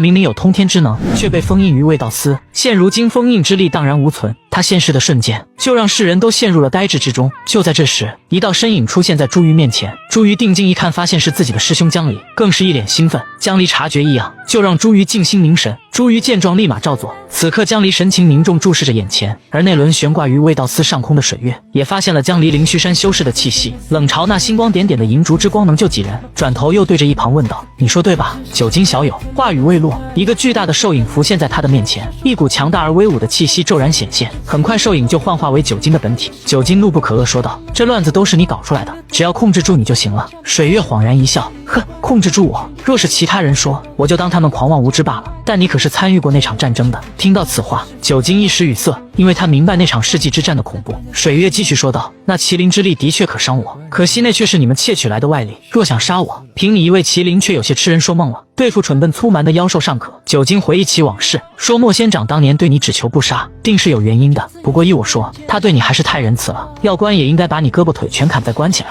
水月听后却笑了起来，他双手腾空，身上散发着一股强大的气息，体内的灵气好似与天地融为一体。他说像自己这般修士，法躯早非肉身凡胎，表示体内金丹轮转，更是有一番周天变化循环，白骨生肉断肢重续，在你等凡人看来难于登天，可对于我却只是金丹轮转，吞吐呼吸间而已。话语未落，九金抵挡着那凌冽的气流，他蓄势待发，冷哼一声：“那老子就砍碎你的金丹！”下一秒，他体内的气息骤然爆发，整个人仿佛化身为一头凶猛的野兽，朝着水月呼啸而去。然而水月只是随口说了个威字，一个带着魔气的傀儡悄然出现，抵挡住酒精汹涌的攻击。紧接着傀儡凭空挥出的一剑，在空中竟化为活物一般，其中夹杂着魔气死灵的气息，更是蕴含着无穷无尽的威能。恐怖的气息朝着酒精呼啸而去，酒精躲闪不及时被击中，霎时间魔气开始侵入体内，他心中更是一惊，万万没想到自己居然扛不住傀儡的一击。此刻狂暴的魔气从傀儡身体上散出，仿佛一尊上古魔神，一股强大的气息弥漫在整个空间之中。这时传来水月的叹息之音，看来我是真的被遗忘了，也罢，就让我帮你们回忆昔日的恐惧吧。紧接着他朝着人群随手一挥，无以月之名，律令乱。霎时间一股恐怖的气息笼罩整个场地，所有人都陷入了呆滞。片刻后，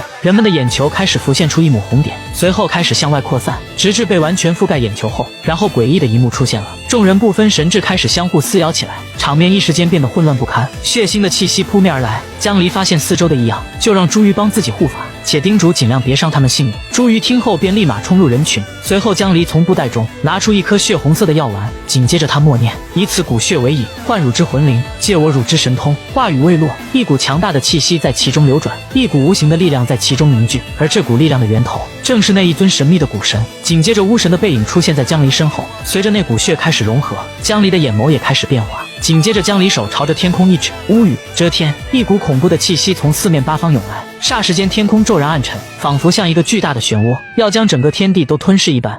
曾是天地间最强大的存在，却被封印未到400年之余，如今封印之力荡然无存。他挥手的瞬间就能引发天地动乱，世间将在因他而恐惧。而此刻在未道司的战场中，江离的话语响彻天地，乌雨曰遮天，一股恐怖的气息从四面八方涌来，霎时间天空骤然暗沉，仿佛像一个巨大的漩涡。随着黑夜的降临，原本还在相互厮杀的众人渐渐恢复神智，他们对眼前所发生的事一无所知，只是发觉眼前的天黑了，看着那暗无天日的天空，让人有种压抑的恐怖气息，好似刚才所发生的事，感觉就像做了一场噩梦。而在未道司上空的水月察觉这是巫族的神通，回想起这正是御魂的术法，心想那大巫骨血看来是被江离取到了，那么自己正好是下他的弟子吧。他正刚抬手时，却被一道黑影击中后背，随着他口念指，言出法随之力荡漾而出，将那傀儡漂浮于空中。可就在这时，他察觉傀儡的异样，随着他眼眸色彩的变化，傀儡化为一道汹涌的虎啸之力，一道凌厉的剑气顺势回荡开来，整个空间仿佛被撕裂了一般。下一秒，诡异的一幕却发生了，就在水月抵挡这汹涌的攻击时，他的肉身顺势产生了变化，明明还有血肉之躯的体魄，眨眼间就变得瘦骨嶙峋，连体内都传来骨头碎裂的声响。而酒精这一剑的威力也不可小觑，恐怖的剑气还回荡在半空，一道巨大的剑气冲天而起，竟将整个未道司的山峰都震碎了。